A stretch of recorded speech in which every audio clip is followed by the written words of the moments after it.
You are now listening to Nerd Rage Radio with Bobby Skullface and Adam Russman. This podcast is intended for mature audiences only and may not fit with your sensitive sensibilities. You may be a victim of meaningless outrage, or you may, in fact, be a big ninny pants. If this is the case, please feel free to turn it off now. This is no country for Ninny McNinny pants. So crack open the Mountain Dew. Make sure the cheese doodles are super fresh. We're in your mother's basement. It's Nerd Rage Radio. What's up, everybody? I'm not sure if this doesn't feel great to me. I wonder what's... Maybe Oh, that feels... Oh, it's the music. The music. Check that out.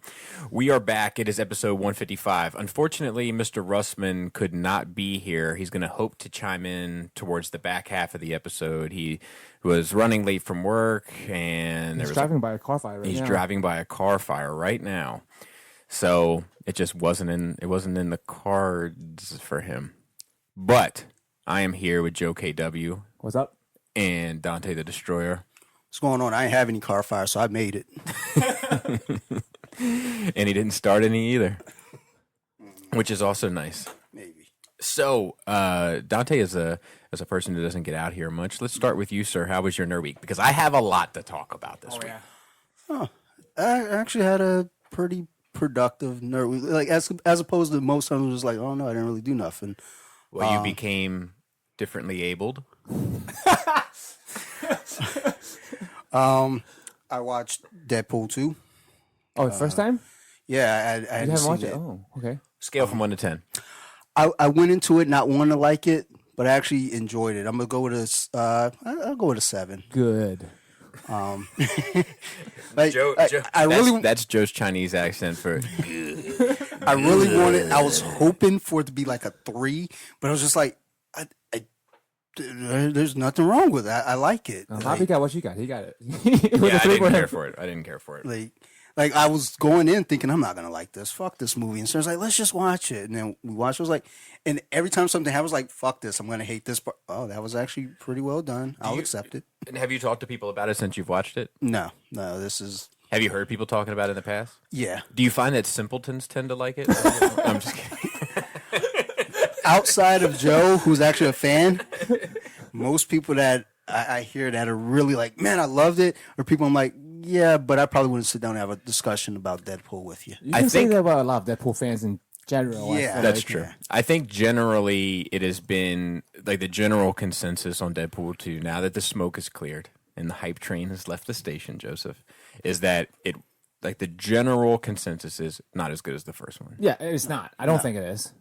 But I think that's what people tend to say now. Like, did you see Deadpool 2? Yeah, what'd you think of it? Not as good as the first one. Like, nobody's really saying it's bad or it's great. And like nowadays, I feel like it's just like it's not as good as the first one. I like this, I like that. It wasn't as good as the first one. I think part of that with anything, not just Deadpool, but like with music or other movies, is when something's breaking ground, you can never re-break that ground. I don't know, sir, because there like are sequels, are just Empire, Godfather 2, Aliens, Terminator 2.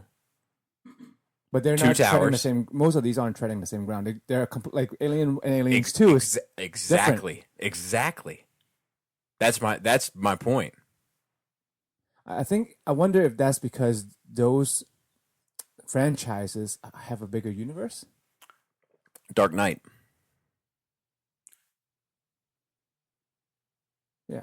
I think I think about that. I'm like, yeah. I think part of what goes with that though is like when you have that first one that did well, yeah, and it was like groundbreaking. Then you come with the second one, like you said, they're not treading the same ground, but they know, all right, this is what we did before. Now we got, we want to give them another oh shit moment to kind of keep it fresh. Versus a lot of other sequels, just like, like we did this shit in the first one, just do it again, but with a little bit more, humor. Yeah. And that's where it fails. And I think that their approach, the Deadpool 2 approach, was just take Deadpool 1 and ratchet it up. Yeah. Add some extra characters and like let's see what he can do with more people. More balls. Then we got Infinity War last night because I like to get the Blu-rays. Is it out on hard copy? Yeah, it just came out yesterday.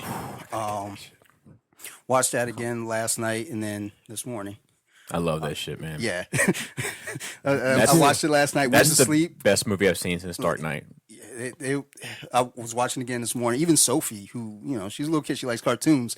She's like, because now she's recognizing Hulk and Spider-Man. She's like, ooh, Hulk? Like, well, not for long, but enjoy it while he's here. Oh no. And then she sees Spider-Man. Like, oh, Spidey? So enjoy it while he's here. yeah. So I'm gonna have you leave the room and like towards the end of the movie. Well, she doesn't get it, but watch those two movies. Listen to one of my teammates. He has a podcast similar to Nerd Rage. Oh, it's not a BGJ podcast. No. Now we do have some teammates doing that, but it's very inconsistent, and I'm not involved. So fuck them. Well, it's not like fuck them, but it's like I'm involved in. I'm involved in like kind of a real like behind the scenes type way. But right. The one teammate listen to his podcast, very similar again to Nerd Rage, called Almost First. There you go, Matt. There's your shout out. Because Nerd Rage is first. It's a decent listen. If y'all want to check it out, I think the pace is a little like too like go. It's like, yeah. It's like news heavy or something. Like it's just like a lot of talking, and it's like you have to kind of really like wade through it to kind of get try to catch what's being delivered. It's still fun though. I was enjoying it, and for some reason my phone took a shit on the way up here. I was like, okay, well, fine, that's all right. I was where I needed to be anyway. And still out hunting Marvel Legends. Got the X-Men wave. Thank you.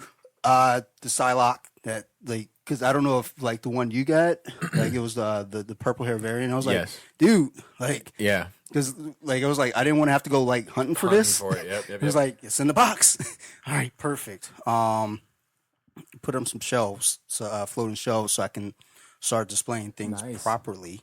Nice. What, are you relegated to a certain place in your house, or is your wife cool with you having shit everywhere? It's the basement. I can put stuff other places, but the rest of the house, we've been there 2 years. Yeah, I remember when you as of Sunday, and it's like it still looks like we're moving in. I'm like, it's crazy. It's been 2 years. I remember when that shit was new. I feel like it's been a year. I'm just like, damn, 2 years. Oh, what the fuck? But put up some shelves, trying to get things somewhat organized, and just think about diorama stuff, but not like tightly. Just kind of like, what if I did this, or what if I did that? That's how it starts, bro. Right, Bobby? The fever. The rage. I was out before I came here. I was telling Joe. I stopped off to get a bandage, just some ice from Walgreens, and I'm walking around. I see they had Venom and Carnage, Marvel Legends there. The wave? Just Venom and Carnage. Because I'm looking for that Spider Ham. Yeah, well, that's what I was looking around. I was Really, like, Bobby? so the cable from the Deadpool wave is nowhere to be found. I was in Walgreens Sunday, sitting there on the shelf. I already have one. I was like, I feel like I should buy it, but I already have one. Just like I'm looking at Venom and Carnage today. It's like, well, I already talked to Pinkerton. It's like, it's here. I should just buy it because it's in the wild. Fight. Yeah, like I just hobbled away. He was like, go fucking find your ice, bitch. But I think that's been pretty much it. I haven't done any comic reading, no show watching. I watched Death of Superman. How was that? I haven't got it yet. I enjoyed it. I watched it a couple times. I think it's getting like rave reviews. Is Like it even Netflix or? no, not yet. But it's It'll probably be. I know Amazon Prime has been taking those DC animated because Batman Harley Quinn is there on Amazon Prime. Oh yeah, but that's kind of old now. That's when she fucks Nightwing, right, or rapes Nightwing. Perhaps I actually didn't really make it far through it. I think she started. rapes I was just Nightwing, like, I'm gonna take a nap. It wasn't bad. I just was tired. But Death of Superman, I liked it a lot. Yeah, a lot of people have been saying good things about it. What about you, Joe? Other than working a lot, August. I started August with 5 days off of the month. I'm down to 3. I don't know why. I have one more day off in August other than today. It's not okay. It's not. You're gonna spiral yourself out of control. I am. Like the first week of September, I'm going to be working all week too. But after that, I already turned down hours. I'm like, no, after this week, I'm going to take at least a couple months where I'm going back to having at least 2-3 days off a week. Good. That being said, it was a reason I finished refinancing my house, which is kind of nerd related because my house is a fucking nerd house. That is true. So it's down to 15 years, and with any responsibility on my part, I should be able to pay that shit off before I'm 50. And I mean, when you sell it in 5, you're going to make a hell of a return. So there's that. Well, we're moving together. We're moving to That's mansion. true to the compound. So like all I've been, but I actually did a lot kind of nerd wise because every night I come home after working out, eat dinner, and watch a movie, and then go to bed. So I've been watching a lot of movies. Been on a horror kick. Really? Whatever is that. A lot of good ones and a lot of bad ones. Chris is a big horror fan, no? Kind of. Like what? It's a fucking bother because she wants things to be scary, but not too scary. So when it's not scary, it's not scary enough. But there's 2 movies that she won't watch. There was one, Insidious Chapter 3. I haven't seen that. I saw the first 2. It was with the one with the girl that's like got hit by a car and stuck in the. Well, 20 minutes in the movie, the suspense was building so much that she's like, "Turn it off! I can't do this." Oh, no, trust me. At minute 21, it dies down. It dies down. Yeah, I'll tell her that. It's pretty fucking lame. I haven't seen. Is Darth Maul in that one? No, he's Okay. not in that one. Dude, That first no one. Darth Maul, I'm out. Darth Maul threw me off. That one. I was like, When I saw that shit in the theater, I was like, Yeah. like no. It's just like because that like I'm not a big fan of like the door slamming shut and the ghoul being behind the door. okay, Like, yeah, you know, like, that's cliche now. Yeah, like it's just I'm like ugh, boring. Yeah. But I do like when I'm like that face where he's like, I mean, he's there for us, and it's not like a startling. It's not like a wham. He No, creeps he's up. just there. Yeah, It's that And- slow creep yeah, up, and then you have time to digest it, and it's like it fucks with you. I didn't have time to digest it. I could not understand why Darth Maul was there. But that's I know you. Hate, I needed a few you know, more minutes. that's where he went. But like that's the type of horror that I prefer. It's not to say Darth Maul, but just shit where like I gotta sit there and live with that for a minute. That's the problem with horror movies is sometimes they show too much and then it takes you out because it's like so it's a Goofy. dude in makeup or Yeah, whatever. yeah. So it's when they do it well. Yeah, it's a tight balance. Yeah. I mean, there's a lot of subgenres of horror, like sci-fi horror, monster horror, ghost, haunting, exorcism, all that shit. Watch Descent 2, which was actually fucking good. Yeah, I actually like both of those movies. I like both of those movies Yeah. too. Like, and it's crazy because you can watch both of them together as one movie. Yeah. Like Descent 2 literally picked up from the moment Descent 1 ended. I didn't see this. It's about mole people. It was a surprisingly solid movie. When I first is. saw it, I was thinking, this is a bullshit movie, a bunch of women. Okay, this is gonna. I'm not. I don't want to sound Do it. racist, Uh-oh. Yes. but since Dante is here with me, It's Fuck safe yes. space. so I've watched a lot of horror movies in the past couple weeks, and I feel like a lot of times shit happens because the white people be doing what they're not supposed to be doing. Definitely. Right? Yeah. Well, you know what? It's Like, let's interesting. go investigate. Let me ask you this, because this is Don't something. touch that. This is something that I've had a conversation about recently regarding race in a very diverse room, and I think that I think that all like not and maybe not so much races as much cultures have like certain attributes to them that are unique to that culture. Right. I do think that white people generally, like American white, have, and I say that because like there's no real difference between the German American and the Irish American, like that didn't Right, fucking right. step off the boat, you know? They're like third generation. Exactly. Basically. I do feel like they are more adventurous, like in general. Like they're the ones jumping out of planes. They're the ones like like skydiving and what is the shit where you're like on a parachute behind a boat that's going fast, parasailing, and like all that type of shit. Like the majority of military applicants, you know, like are all white. Like you know, there's plenty of our military is very diverse, of course, but I do think there is this like daredevil side to the American white male specifically. Well, actually, I had a short discussion with Chris about this because we noticed the same thing. Is it adventurous or is it not white privilege? It's like nothing's gonna go wrong because I can do whatever I want. Kind of. That's what it seems like. I think it's because something can go wrong. I think that's specifically why it is. I think because because they think nothing can go wrong. I think it's the opposite. I think it's because the white people that usually do, and not the military, because a lot of my folks do that, trailer folks, you know what I mean? But like a lot of so you're a white person, you're born into wealthy suburbia, you acquire, free rides to college and everything's taken care of, and there's really is no thrill. There is no risk. So they end up doing this shit to chase that risk. Okay, that's the other way of looking at it. I didn't look at it that way, as in they want to chase risk. I look at it in the way, I thought of it in the way that maybe because they have everything taken care of, they don't even understand that there's a problem. Yeah, no, I think it's like affluenza. Is that what they call that shit? That could be a problem. I think that is part of a smaller percentage of the problem, though, too, is that, well, what's the worst that can happen? Nothing could go wrong. I think that people generally feel that way, especially younger people. Well, yeah, Americans, especially. Yeah. Like it us as a culture, it happens to everybody else. It doesn't happen to me. Yeah. That's why people drive at 90 miles an hour down fucking side roads and shit. Because the car wrecks don't happen to me; they happen to everybody else. Yeah. But yeah, go ahead.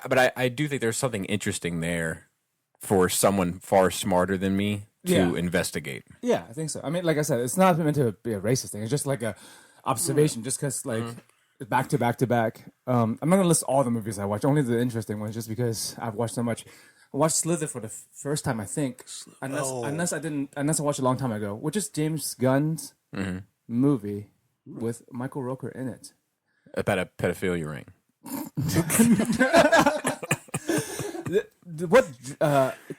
It's a fun movie. What caught me is that the main villain in it has the same kind of motive as Ego in the second movie. Oh, okay. In which it takes over everything and wants everything to be itself. Right. So maybe it's a theme that he likes. Or maybe they got an unlimited bag of tricks. or that. He's just like, run out of ideas. Go back to that old movie. You just don't like it because I'm not a big fan. You don't want it to be. I'm not a big fan. What else? Watch The Ritual. Watch Stargate. You watched Stargate? I've seen it before. She hasn't seen it. The movie? The movie. That shit is fucking awesome. I fucking love it. And the visual aesthetic is so holds up. I agree. Those fucking helmets are fucking awesome. Badass. I love when sci-fi takes the approach of the whole premise being something that explains a mystery. Like, yes. We don't know how pyramids got here. We don't know why they had bird heads and dog heads. We assume it's religious and da-da-da-da. But nope, turns out there was these people when they wore dog helmets and whatever. Yeah, people who didn't know any better. They thought they were gods. Hold on 1 second. I'm getting a phone call. But you know what I mean? Like I like that shit when it there's because we have very few mysteries left kind of in the world. Do you know what I mean? Yeah, I think that's probably why we like deep ocean movies too, because we don't know what the fuck is down there. What if the ocean in particular was the deepest and the bluest, and their hat was like a shark's fin? What if it was like that, though? I think that's what's a fascinating thing about the Aquaman movie coming up is it's going to be in the ocean. Dude, that shit looks fucking good. Yeah. I don't give a fuck. That shit looks fucking good. You're excited. Look at you. No, it's fucking Aquaman, and it could have looked really bad. Yeah, it could have been. That's the problem with Aquaman, because it could look really bad. It looks really good, and I agree. I think it looks really good because they said, "Fuck it, we're doing ocean. We're doing the ocean. Yeah, put that motherfucker on a seahorse, 100%, right now." Hey, that's what they should have done with Transformers. Like, fuck it, we're on Cybertron. I agree. No, fuck it, just robots. Agree. Yeah, I mean, just do what's do what it is and make it work versus trying to say, well, let's make it practical. No, fuck practical. Yeah. It's fucking a dude that lives under the fucking sea. I agree. It's fucking SpongeBob. I think had they done an Aquaman movie 15 years ago, he would live totally on land. And it would be stupid. Mm-hmm. Like, he would like walk to the ocean every now and then and just look at it. You know what I mean? Would you look at it? See a fish come up, poke his head up. Yeah. Like, hey, Otto. Feed the fish. He'd be like feeding the fish and shit, and like a whole bunch of fish would come up for it wouldn't be like this. Like they're just saying there's a whole other world. It's like almost like an alien world movie. Or Lord of the Rings or something fantasy, something out of the world. Yeah, I agree. I'm down with it. But yeah, Stargate's good, but I never got into the shows. I think Me Adam neither. likes it. It doesn't look as good. I alright? agree. It looks real cheesy. I agree. I just couldn't get into it. It's hard for me to get into shows anyway, and then when I saw that one, I was like, I'm good with the movie. Yeah, yeah. Where's James Spader? Where's Kurt Russell? Exactly. I'm I out. I think they said what That's they what- need to say with the movie. And- no and more. And the special effects on that's good. And that little androgynous Egyptian dude. Oh, the Ra. Dude, Yeah. that guy's fucking. He's fucking like he has a presence. Yes, because like this is what 20 years now later. Yeah. When I watched it like last week, and I was like, yeah, man, that character, that portrayal, his presence, and that voice still works. yep. And yeah, It's not fucking the. good. It's a classic. The Quiet Place was really fucking I good. really want to see that. It's fucking good. I don't know if you remember. We were together, me, you, and we're watching some movie, and this trailer comes on. No, I know the one Yeah. with the guy from The Office. Yeah, and I didn't know he was a good actor, but he was fucking good. Yeah, no, he is good. I want to see it, but I want to get my sound system first. Dude, the entire theater in the trailer, like fucking silence. Yeah, I mean, that was when it's like, oh, there's something special about this, I agree. and it was fucking. And I think you would like it especially because I wouldn't understand what it's like to be a father. That's true because you won't know those joys and the also sorrows. the ultimate sacrifice. If you want to babysit Sophie, I mean, like for a week, because And look, some people are destined for just an empty life, Joe. And that's fine. That's fine. There's nothing wrong with that. there was another horror movie that just came out recently called Heredity. It looks good with the creepy girl. I don't. It's not good. You watched it? 23andMe sponsored that. That's a fact. It's not a fact. I went in thinking it was going to be like, I'm waiting for it because they're showing these like whole commercials, like the heart rate of everybody watching the movie, and everybody's all scared. I went in ready for that scare. You got too hyped up. It's fun, like when it all comes back around.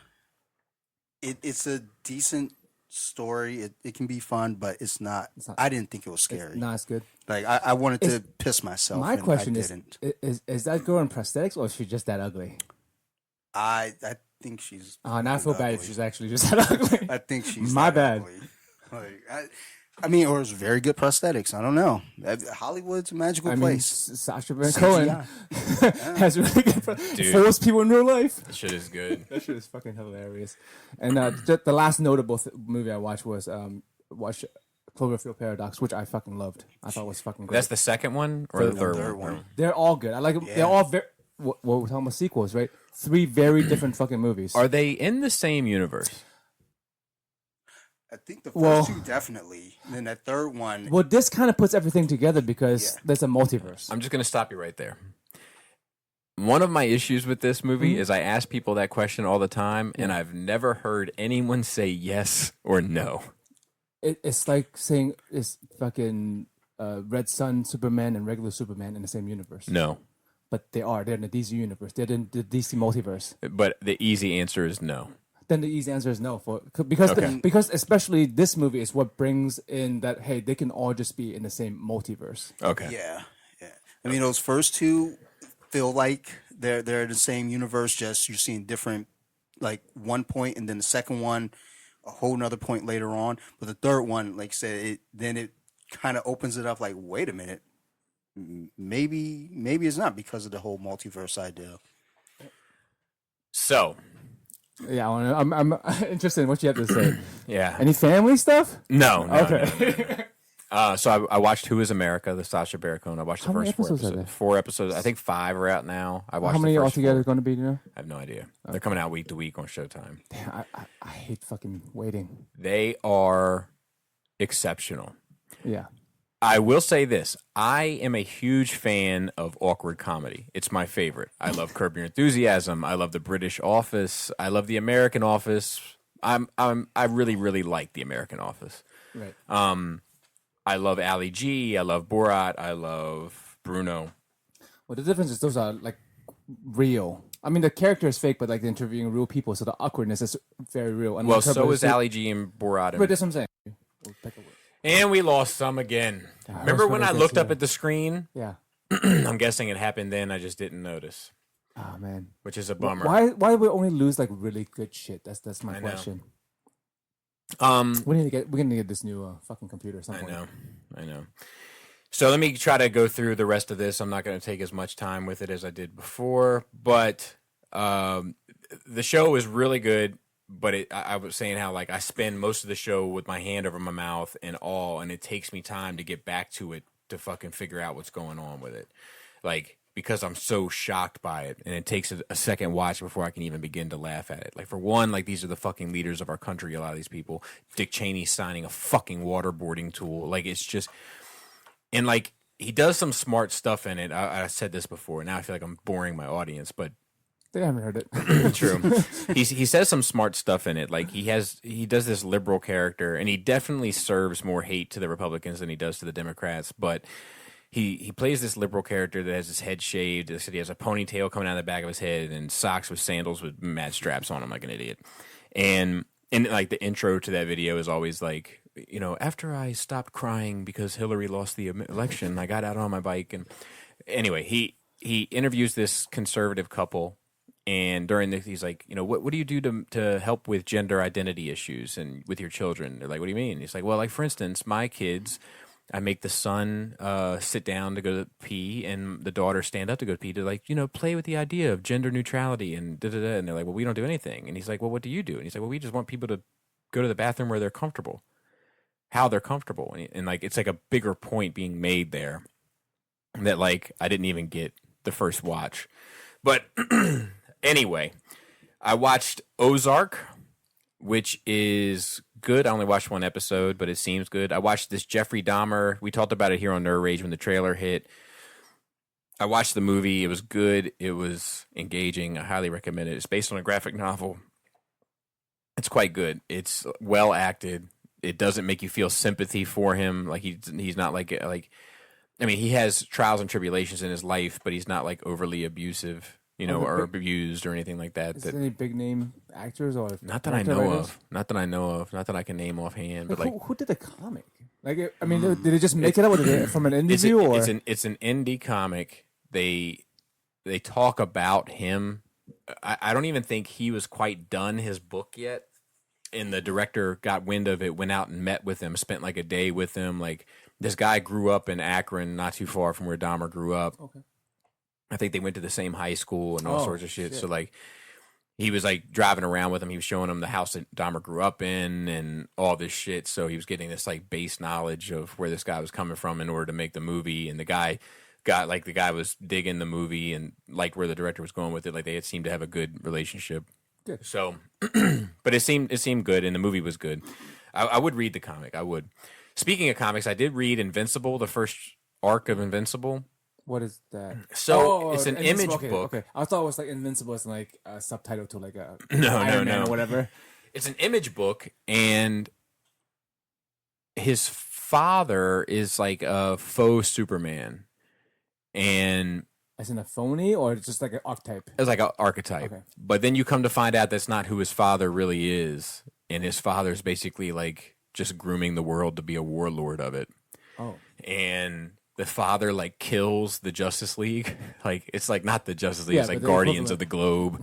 But it's like, you know, it's like that's a good ring to it. It's like Nightman and Green Guy and you know, it's like obviously Green Lantern, Flash, Batman, like it's obviously the whole crew, but like he like rips Superman in half and it's like all steps take over. And it did get pretty interesting towards the end, but it didn't grab me the way that I was thinking it was gonna grab me. It's not bad. It's good.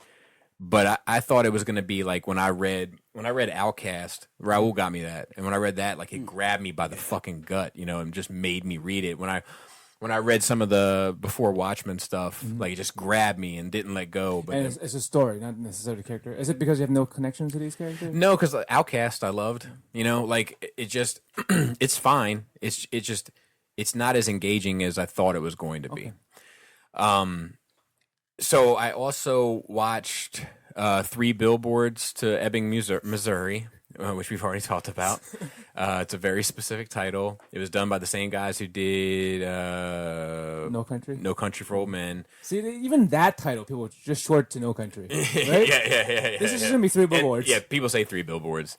It's good. It's it's a very open ended that bothers some people, but the acting is phenomenal. The story is phenomenal. It starts to get a little loose in the third act, but it's pretty tight in the first 2.5. And Is it long? yeah, it's long, so to speak. But it's good. It's Like the title. basically the premise of it is this woman's daughter was raped and killed. Okay. And 7 months after her rape and murder, no leads have developed to her killer. So she rents 3 billboards for a month in this small town that says, like, you know, so-and-so, next billboard, was raped while dying, next billboard. No answers from Chief so-and-so. Yeah. You know, and it causes this drama. And, like, the chief has cancer, the chief of police, like, he's got his own shit. And, like, everybody kind of has their own problems and their own story going on. And it's just a really well done drama. I mean, because that, like, it's relatable to real life. Like, you know, there's shit out there that I can't deal with because I have my own shit to deal with. Right. It's just like, oh, the hungry children in the world. It's like, I can't deal with the hungry children in the world right now. Right. You know. And it just sounds like one of those movies that's kind of grounded. It's not Definitely. like it's not like some wild outlandish crazy shit is going on. It's like Correct. I said, it's a small town. Yep. You know, 100%. And I mean, listening to the premise, it makes sense why it would be an open-ended ending because in real life is an open-ended. Exactly. Real life is Exactly. open-ended. Shit keeps I don't know what's going. gonna happen tomorrow. Like even Exactly. though it's closed right now, well, we have Thursday coming up. And there's more shit. 100%. It's dead on. So I found it to be enjoyable, but I can see how people wouldn't like it because there is no ending to it. Like it just goes in a new direction and wherever your mind wants it to go. Imagination. So I watched it, and I was kind of disappointed. We've talked about this for like 20 minutes now, but You didn't give a rating though, 1 to 10. Oh, okay. I'd give it a 7. You know what? I'd give it a 7. I like what we've been doing with our Patreon movie reviews. Give it 1 to 10 overall movies, and then 1 to 10 genre. Movies. Yeah. So 1 to 10 overall movies, probably a 6. Okay. And I'll say genre movies, I'll give it an 8. Okay. You know, So which average out of 7? Makes yeah. sense. Okay. But I think it was. I think it was sold to me like a 10. I think that's my issue. Is like I think in general. I got caught up in the hype train. People are like, "Oh my god, this! Have you seen the clown? Oh my god! Have you seen that meme? Move over, Heath Ledger. The clown is in town." And I'm Just like, because they're both clowns. yeah, but I think that is what it is, and they're bad guys. You know, That's the problem with overhyping in general. Even when something is good, it would never be as good as the hype. yeah, Except for Infinity Wars. yeah. I mean, anytime something gets hyped up for me, I immediately lose interest because it's like, you know what? I already know that you are hyping it up to here, and I'm gonna go in, want it to be up here, and it's gonna come here. And So even when it's good, it's not. it's not that good for me. Well, again though, with Deadpool 2, I like everyone was hyping it up Except for and Bobby. I immediately was like, man, that movie's gonna be fucking down here, and I was like, it wasn't up here, but it was still good. it was solid enough. I was entertained. It's one of the reasons I don't try not to watch too much trailers and spoilers, and like I just want to know as little as possible. Well, in this, I was saying before, like the story of the kids in this one, I find far more interesting than any of the supernatural shit. Whereas in the original, I find the supernatural shit far more interesting than the kids' story. But I just think Tim Curry is a better clown, These kids are better kids. and these kids are better kids. They're believable. Yeah, 100%. I think that's kind of a sign of the times, though, with like movies and TV shows, though. You have those background characters. Like, back in the 80s, you got a background character. That's just what the fuck he is, a background character. Yeah. Now it's like you got a background character. You have your main character, but it's like, all right, you're going to get kind of fed up with this guy here. What the fuck going on over here with this kid, though? And then it's going to eventually lead in. Right. And And then you kinda- care about. Yeah. The more characters you care about, the more you care about the overall story. Yeah. Yes, right? yes, and I think they did a good job with that. I just wasn't. I was never freaked out. I was never. Even my wife. My wife can't stand scary movies. Oh, really? Oh my god! Like hates them. Like if we watch a scary movie, it's like an unspoken law that after that movie's over, we got to watch South Park or Simpsons. Palate cleanser. Yeah, Kristen Yeah, needs yeah, that too. yeah. We had to watch it like all night. Oh, Like no. we had to like 10 leave minutes. it. We have to like leave it on, like go to sleep with it on. So if she Oh, wakes up in the wow. middle of the night, it's still like happy cartoon characters dancing around. She rolled right over and went to sleep. Good night. No issue. I just don't think. She kissed your feet. Yes. As I ask every time I step into the room. But yeah, she just didn't have any. She didn't sweat it, and then we watched the. So you're gonna watch part 2? Yeah, definitely, definitely. What else did I do? I feel like there's. Oh, how do we get on that X-Men conversation? The articles. We're talking about clickbaity articles yeah. they got tricked on. Yeah. Yeah, the article about basically they're trying to say there's an X-Men or a mutant who's not really a mutant. It's from what I was led to believe with the article, it's someone that we've known for years as a mutant. But I mean, the only thing that really came out of that was that what's her name? X-23 is actually Wolverine's biological daughter, not a clone. Then it said, find out who the mutant not is. Read next issue. But Dante has a very specific criteria for when he reads an article. pictures, Bold print. quotes, Lists. yeah, Are the best. list. If it's not a list, I don't want nothing to do with it. Because with the list, I'll repost the actual list in the comments. Yes, I do. Yes, So you that's can, the best, so man. you don't have to go in Right. there just so you know, like, all right, just save you some time. Here's the list. But if you want to go into it and read what they had to say, Never. After Yeah, you yeah. post that, never. it's Like, okay, thanks, I Dante. don't really want to know what their justification is for Thanos being, the number 6 ranked villain versus, whatever. It's like, all right, he's number 6, cool. It's Move usually a on. waste of time. Yeah, Even if there's information in those things. it's whatever the writer's fucking bias is, and Right. I don't know who I know, the fuck I- that guy is. I know and everyone don't has care either. biases, but sometimes articles just read super biased and like it makes Yeah. me. Oh, Yeah. I should roll my eye. So we had this good joke during that bit where we were saying like, who do you think is not a real mutant? It's because Bobby thinks the meaning of the title is that somebody's a sham and they have no powers. Where I thought it was somebody who has superpowers, but it's not a mutant who has superpowers. Well, no, that's what I think it is. They have powers. I was the only one that was thinking about it fucked up. So I think it was Strong Guy. Yeah, I think he's just differently abled. And fucking brought it out. And he has a ponytail on his forehead. And then Joe was like, "Well, I think it's Storm," but I'm still thinking that Joe is thinking like I'm thinking. So I'm like, dude, it does make perfect sense. It's just all a coincidence. Like she's like, "Do you want to fight today?" And she's like, "Let me check my phone.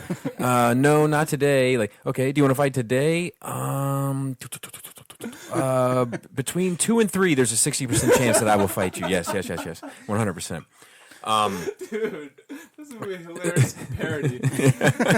And multiple men. Just carries around an elaborate set of mirrors and He's got mirrors and some buddies. It's the subtuplets. It's just fucking a bunch of yes.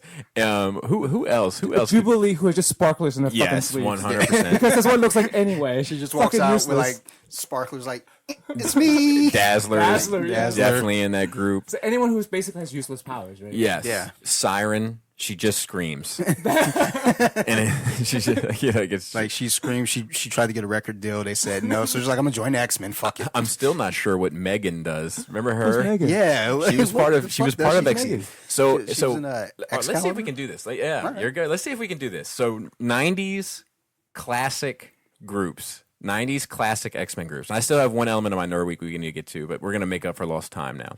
X-Men, X-Force, and X-Factor? X-Men Blue, X-Men Gold, X-Force, X-Factor, Excalibur. Oh, I forgot about Excalibur. All right, so Everyone does. so we'll save Excalibur for last. How As they should confident be. are you that you can name everyone in the blue team? Oh, 0. I don't even know which one is blue or gold. How confident are you? I can probably nail that. All right, well let's go round robin. We have to do one, and then you go, and then I go, and then if you have to tap out, you have to tap out. Or if you answer incorrectly, you're also out. Okay. Okay. So you would you like to start it off, Joe, or would you like to go third? I'll be first just because I'll have to throw it out there. Okay. X-Men Blue, Cyclops. Yes. You know why? He's fucking wearing a blue Sure, it's true. X-Men Blue, Psylocke. Wolverine. blue shirt. Oh, really? I would have guessed gold because it's wearing a gold shirt. Your logic would fail you. X-Men Gold Storm? No, we're doing blue. We're still it's on blue. just still blue. We're gonna do gold next. Fucking who's blue? Ooh, Fucking actually, Beast. Perfect. Just Beast, in time. Adam Beast just is blue. stepped in the room. actually, yeah, that just Is stumbled me. he in blue? Yeah, he's on the blue. So it is color coordination. All right. Oh, but then we go Rogue. Rogue. Okay. So start. We're still doing blue. Yep. Yes. Shuffle around a little bit, Dante. It's all of the X-Men on blue team. That's what it sounds like right now. No. The blue team definitely was OP. The great one. Yeah. Is it Okay. A team? Yeah, definitely. So, all right. So it's on me, and I'm going to say Gambit It's on X-Men blue. is on X-Men Blue. You're only saying that because you know Rogue is, right? No, I'm got this. Because it. Oh, you got this. I've got this. X-Force is the only one where I get a little sticky because between New Mutants and X-Force, and then how X-Force changed. Well, that's different too because people have exchange members. X-Men blue. Fucking. They're getting slim now. Archangel is blue. No, God. You're out. You're out. You're out. I'm honestly thinking with blue, that Might be it. might be. Oh, no. Well, There's one so more. Jubilee is kind Jubilee. of. Oh, fuck, it's just which one? I should have known that. All right. Is she really? Yeah. Okay. Yeah. Oh, so it's fine. Oh, it's fine if Psylocke. Oh my god! Are you serious? Nobody gives a fuck about Jubilee. That's also true. my! I like Jubilee. Like I do. Oh no, I should have known because both me and Chris has done Jubilee, and we only do phrase appropriate characters. You as Jubilee is wild. Have you seen it? No, but I want to. I'm not gonna lie. So let's do X-Men Gold. Would you like to start? Yeah, that's about Oh well, tricky. I'll name the people you haven't named. Yeah, Storm, Okay. Bishop. Archangel. Morph, You're out. Jean. Iceman. Oh, there's one more. Yeah, this one's. I'm just trying to think who else is in the X-Men. There's one more. Yes. Oh, Well, Adam got it. Adam's the MVP of Dante's team. Teamwork. All right. Let me unmute it. It doesn't matter which. This one's. Distinct. It fucking matters which. All right, I haven't eaten all day. So eat. I'm gonna We're eat good. Yeah, while yeah. you guys talk about It bullshit, can- yeah. nonsense. This isn't bullshit. This is really good stuff. This is still real to me, damn it. All right. X-Force. Fucking Wow, Cable, stumbling. Cable. Cannonball. Boom Boom.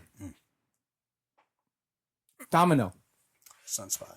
Feral. There's at least one more. Yeah. Havoc. three Is it more, Havoc? actually. There's 3 more. No, you're out. Who's X Factor? I'm the worst. What a fucking thick nerd. Warpath. All right. Well, that was the fucking one I had. You can have that one back. Siren. Who? Siren.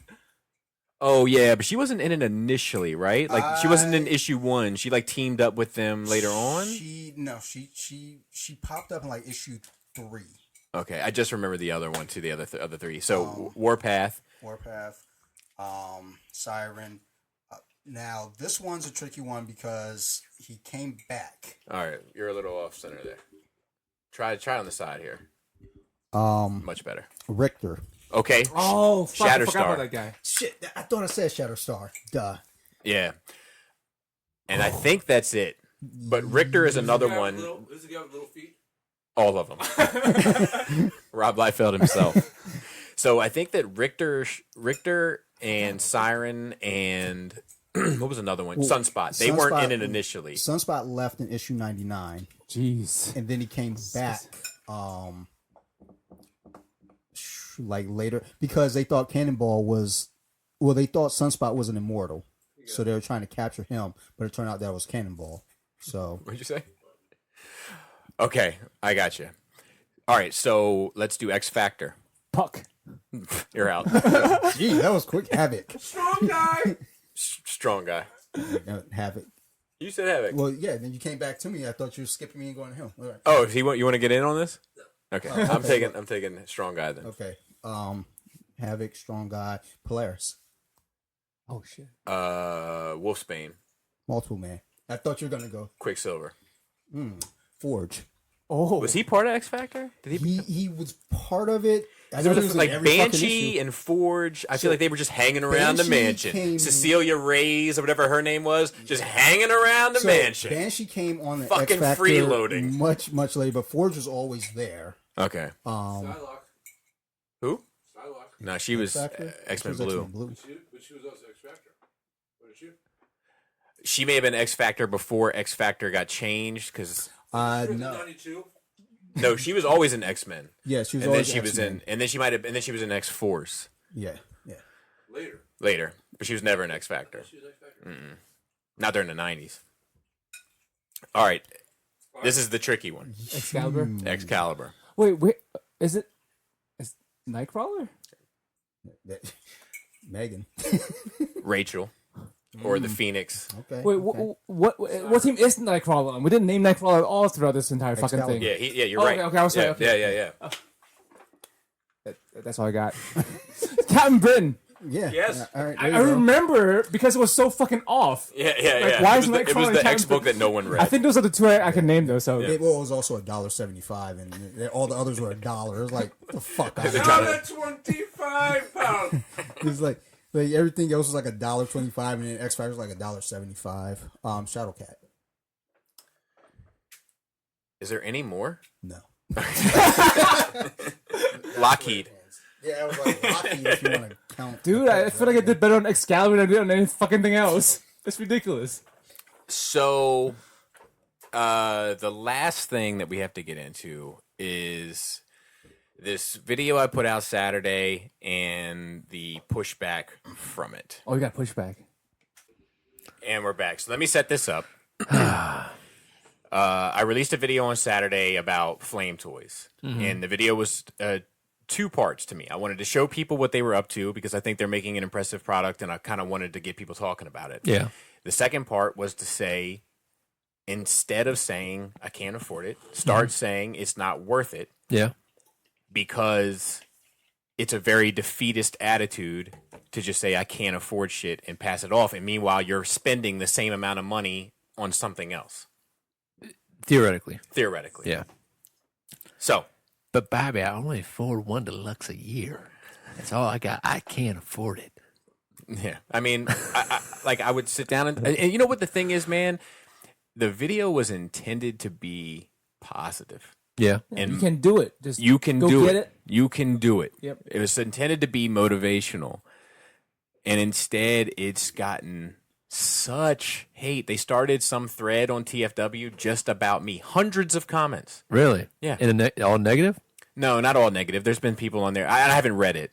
But Don't go down sure. that dark. So, but people Dark have told me, hole. like, people have told me, like, there's plenty of people on there defending you as well, right. which is nice, and I appreciate that. But it's, I don't know how it got there in the first place. Like, of all the videos I make and all of the things where I'm like, ooh, they're gonna be mad at me for this, I never thought that for a second. Same. With this one. Has Flame Toys contacted you yet? No, they follow me. They follow me on Instagram.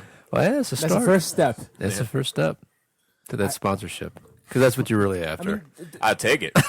But they're not going to spot. They're connected. No. Yeah, they're connected to Sentinel. They're connected to big toy companies. Like, Oh, okay. Yeah, it makes they're- sense now because I always when I first saw the drift and you were talking about how good it is, I'm like, I've seen this quality before in Realbot, Sentinel. So it makes sense now that they're the same company or related. Well, There are people who's really struggling where they're working 60 hours and not making ends meet, but that's not the people who's looking at toys, though. I don't think. right? If you're working 60 hours and you're not making ends meet, then you're not into toys at all. You You won't be even watching videos. and see, that's where you're wrong. Because there's tons of people not working 40 hours, not making making their ends mortgage meet pay- not- and buying toys. That's right. Yeah. That's right. See, your problem. You're right in your theory. You're wrong with the fact that people are pieces of shit that can't balance their checkbooks and they buy a bunch of crap and they get into credit card debt and they do whatever the fuck they are. So there are some people who literally can't afford it because they don't want to work for it. But that is what know I'm what I mean? saying Yeah. is a choice. Yeah, You know, that's what I'm saying is to stop saying stop speaking poorly of yourself. So there's this. Is what I'm trying to There's say. this continuum. Like people who, if you're successful at one thing, you're going to have more options of more success, and it's going to keep on growing, and you're going to go on this upward arc. Well, the reverse is the same. Yeah. People who make poor choices, they end up making more poor choices and more poor choices, and then they go on like this slippery slope down to hell. And I'm not saying this the people you're talking about, but there's some they might be on that track Somewhere on that like spectrum. like you might be triggering. And listen, man, I'm not. You're right. The only argument I have for anything you said is sometimes I hate the fact that collecting shit is labeled as a hobby. Because as a true hobbyist, Yes. hobbyist, it's like buying shit is not a hobby. You know, my wife doesn't go hobbying when she goes to the grocery store. You know what I mean? No, I think that's a different argument. If she's in Trader Joe's, Yeah. then maybe. Maybe. It has to do with the intention of what you're. I mean, you might be accumulating. collecting. You're collecting. but like Hoarding and collecting aren't the same thing. that's true too. There's a slippery slope with that as well. But I mean, collecting is considered a hobby in many regards. It's like collecting Yeah, stamps. and sometimes. stuff. Like my taxes. yeah, but even like the like even collecting stamps, you know, there's some kind of hobby in displaying the stamps. So I would say And finding them, Yeah, and and they're hunting them rare. down, It's yeah, not just yeah, every yeah. fucking stamp. I hear you. Yeah. I hear you. So no, I'm on your side in with this. this. In this display, in this build, and actually you make it a hobby because you hobby to make the fucking displays and everything. Well, the dioramas, but I think there's even if I didn't have those dioramas, it's still a hobby. But that's not really the No, I know. I'm saying the only thing Yeah. that I really argue with you about Right. that is that choice of words. Right. you know? I think what it is it makes people. Did you say Did you say mixed people? Are you talking about my daughter? What the fuck? Hey, you already missed the race discussion earlier. Oh, Adam. did I? Damn it! I love those. It's about the horror movie. We'll get back to that. just later. don't I have bring a question. home a liberal. Where was that from? Remember that conversation that we had where I was like, I feel like people would be much more concerned if their daughter brought home someone of the opposite political party of the house than Than if the someone brought race. home the opposite race. Yeah, maybe. You know, don't you bring any boy in this house. Just you better not bring no liberal. Why do conservatives always sound that way? That's true. Well, I could do that. I could do the liberal one too. Billy. No, wait. Okay, Noah L. We need to have a talk, and when I have this talk, I'm not trying to limit you, and I'm not trying to put parameters on your thought process, Creativity. on your creativity, but I want you to know all the races they're okay, and this world that we live in is dangerous for some folks. I mean, the Muslims, some people hate them, and they have a tougher go at it in this country. And if you fall in love with a Muslim and you want to convert, by all means, bring him here. This is a safe place. And I say him, Noah L., because I don't know which side of sexuality you fall on. But you could bring her home as well, and that's fine.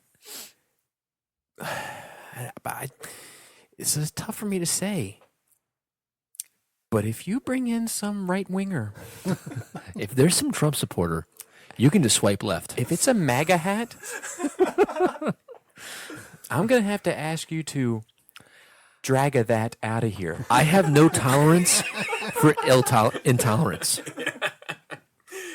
But anyway, yeah, they're I think it's all ridiculous. But I say it makes people self-evaluate What is this? and take responsibility that they weren't before. It's much easier to say I can't afford it because it's more external than No, having it's to say- it's telling a victim story. right. Yeah, It's, that's I true. don't have the money for it.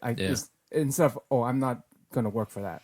It makes people have to think about that shit. So people always tell themselves villain stories about somebody else. So you're the villain now. yeah. They tell themselves victim stories. Oh, I can't do this.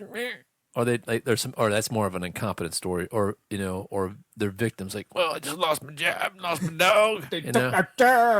So it's one of those situations where people always find no excuse why they can't go out there and push the envelope, do the work themselves, and that's what you're triggering, man. And dude, like I hate to say it, like I'm part of this community too, but the fucking Asperger ass reactions you're getting from these folks is par for the course. You should know this is going to happen. You know what I mean? Yeah, sometimes I can predict it. Yeah, sometimes I'm like, this like- one, and I almost like I start building the fortress before the video hits. Oh, you know what I yeah, mean? you- 'Cause I'm like, you tomorrow, wrote this it's poem happening yourself. tomorrow. Man, But I gotta get a book or something. Where's my book? But this one, I never had the slightest concern. I was like, Well, then you are lost. yeah. I thought I had the high ground. I bet you I really did. did. But so somebody put up, like, in my Soundwave or Rat Bat review, I did a skit where I played a hipster. Yeah. And I put sunglasses on and a hat and like a scarf around a large portion of the bottom of my head and face. Yeah. To hide most of my face. Yeah. But it's still there. Yeah. But it's in the review. It's been there forever. It's been in plain sight the whole Yeah. time. Yeah. And somebody like snapshotted that. And Here's like, his face. There he is. Exposed. You know? So like somebody screenshot that and sent it to me like in the thread. Yeah. And they were like, look, what do you think about this? Like you might have to change. I'm like, dude, that skit's been there the whole time. I know that skit's there. I'm comfortable with that. I have no issue with that. It's part of the joke. It's part of the fact that they think they got me is funnier to me. And they said something like suburban gangsta. It's not even my gangsta outfit. That's my hipster outfit. My gangsta outfit's for Tuesdays and Thursdays. Hipster Monday, Wednesday, Friday. So are you gonna respond to all the hate in a separate video? I probably should. I think You probably shouldn't. I think this is probably my response. Oh, okay. That's fair enough. Yeah. Different format, different forum. Yeah, I like it. and like I just, like You stepped away from comments at the right time. yeah. How many comments you got on there? I have no idea. They can Really? Go fuck themselves. I have no idea. Go I- slap some people, Dante. Because I don't get email notifications for all my comments. Best to turn that off. 210. Is that average for you? No, that's above average. But I mean, it's like 4,500 views. So like, it's probably just the same 10. Dude, let's read angry some really people. good ones. These are like, fuck you, man. I don't know. And like, what are they? I don't I know. think people just don't. First of all, they don't know you. I don't think they know how much you work, or like what kind of responsibilities you have to do, and what your daily life is like, and how fucking packed all of our fucking schedules are. Yeah, I mean, but that's the thing. Like nobody, I'm thinking about doing a video on the work. Yeah. Just to track. It's almost like a self-experiment for me. Like start September 1st, track the amount of work I put into it, and then the check at the end of the month. Yeah, and divide it and see how much you actually Are making getting. an hour. Yeah. Just as an experiment, but We all fucking work hard, man. yeah, I mean that's Adam is up at 4:30 in the morning mopping. yeah. Up at 2:00 in the morning, mom. Up See, there you go. yesterday. Yeah, yeah. I mean, he literally just got Yeah, here. and it's what after time is it mopping. now? 3:00 in the evening. 25 hours. Fuck. Fuck you. These are. Oh, that's pretty bad. But yeah, how was your nerd week? I fucking know, man. Welcome to a fucking hard. I came over and hung out and we did some Francis stuff. We did. We did. Also, how does I that look? looked at that? It's looking good. The second video published today. It's funny because I'm getting a lot of comments now, which is so interesting. I got so many comments for so long saying, do some more mainline stuff. Do some more mainline stuff. And now I'm getting comments saying, Bobby, I really think you're above the mainline stuff.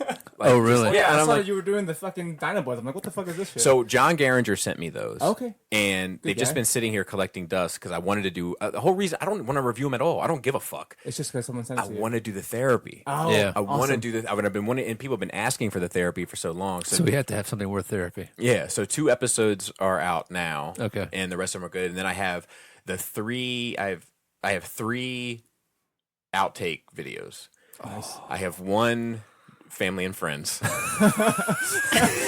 I have 1 for Patreon, Okay. and then I have 1 for the channel. Cool. Awesome. So Patreon people that have been asking for a Francis outtakes, you're definitely getting 1. I got to look at the other one still. Dude. And Alex was going to be here today, Yeah.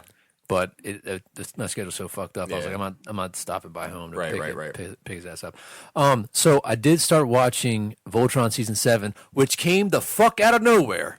What? We knew it was coming out August 10th. I didn't know that. No, I've known it for Well, weeks. Joe, thanks for sharing. it says on the fucking Netflix. You know, it says Joe, next new nobody- season August 10th. Nobody reads that, Joe. Other than me. But I mean, like, didn't 6 just why come they make out? it. No, How long has it been? a few months. That did just came out, man. Is that because it comes out every few months? I mean, every like season. the between season 1 and 2 was like a year. Well, it always then- does because after it picks up Yeah, steam, and then then it comes and out then, more and often. then like it was like 6 months and 3 months, and now it's Exactly. like every other week now. A new season of Voltron's coming out. Especially depending on when they have the long episodes or short So episodes. Shiro's gay, Yeah. but it was very. I heard it was. I haven't watched it yet, but I heard it was done badly. It was done poorly. Okay. It was done very poorly. Because it's like commit to him being gay or not commit to him being gay. Maybe he's bi. No, Okay. maybe it doesn't matter. Well, and here's the other thing, right? I don't care that Shiro's gay, right? It's not a big deal, but it's so out of left field. After we have established, we've been around with this character for 6 seasons now, and we've seen some pretty pivotal things that have happened to him. You think that him being gay would have came up? But that's the thing. We, in our private chat, we talked about. It's like, did you? Like I said, I saw it coming. You said no, you didn't. I'm like, it's been around the fandom that he's gay. Well, I mean, so it's like nobody saw that shit. No. Calm down, Joe. In any fandom with any anime characters, there's gay shit on the internet. So don't be surprised. That's a fact. So don't be You know what I mean? surprised. There's the Supernatural brothers. There's gay fucking novels about them being. Starscream and Megatron. Yeah, I mean, so that doesn't give any validity to what you're saying, all right? Because that's just the default with the internet. So yeah, I can't take my bias away from it because me and Chris has talked about it. Oh, he's probably gay. Maybe. So, maybe it's just because we're in that culture, so we think everybody's gay. I mean, that's what it is. So I mean, it's cool. They're introducing some new pilots, which probably going to be the new version of Voltron. You know, I'm just taking a wild guess. I haven't finished it Better yet. not fucking do Vehicle Voltron. I think they're going to do Vehicle That's fucking Voltron, bullshit. or at least have the characters from Vehicle Voltron. Yeah, who needs 16 cars to make Voltron? It's a bit much. Everybody knows it's 5 lines. That's all it needs to be. It's 5 lines. 5 works. The magic 14 number. Vehicles. Is it 14? Yeah, It's even The worse. thighs or something, And and the the drills, and then the head is a plane. Chest is a plane too. Dumb. drills. But they're not fucking Voltron. It's a whole other fucking series that's not related to Voltron. Okay, Joe. That's Joe, not what my DVD box set Joe, says. calm down. Calm down. You gotta get triggered on shit. So, I wanted to do it. let me explain how they did it. They did a flashback scene, and also Shiro was sick. Wait. You have to stop by saying, I'm not Spoiler gonna spoil it, but No, I'm going to spoil the shit out of this. So they did a flashback scene that has nothing to do with the story. It takes place in a flashback that has to do with somebody else's development, right? So this is a side piece. So it's not even a Shiro story. It's a some other dudes. not Lance. Who's the other one? Who's the red? Who's the new Black Lion pilot? Lance Keith. It's a Keith story. So you find out Shiro's sick. Like he's going to die disease and should have never been on the first mission that he got picked up on. Mm-hmm. And I guess that's why his arm got cut off and replaced by the Gara. But it doesn't make sense now because he's perfectly fine. He's like in a crazy. He's been established to be a crazy, amazing specimen. To be fighting in the arenas. in the gladiator pits. So that doesn't even make sense, right? So that's my one thing. Well, he's sick now. Now he's sick. Now it changes his whole dynamic of his character, and so he comes in to a house, and his boyfriend's name is Adam. Nice. Yeah, and great name. And he's like, Shiro, you're sick. You can't go back there. I'm doing it, Adam. Well, don't expect me to be here when you get back. Oh, he's gonna be there when he gets. Don't tell me. No. Don't tell me. He's not there when he gets back. Fuck. He's not there because he's dead. Fuck. Heartbreak. You fucking this up for me. It was done really badly. And now the worst part of it is the writers come back and ignite like, oh yeah, we probably shouldn't have done it like that. It's either go to fuck all in or don't bring that shit into it. You know what I mean? It doesn't. All in as in you want him to come back and the other guy's there and they start making out. Sure. I'm good with that too. I'm fine with that.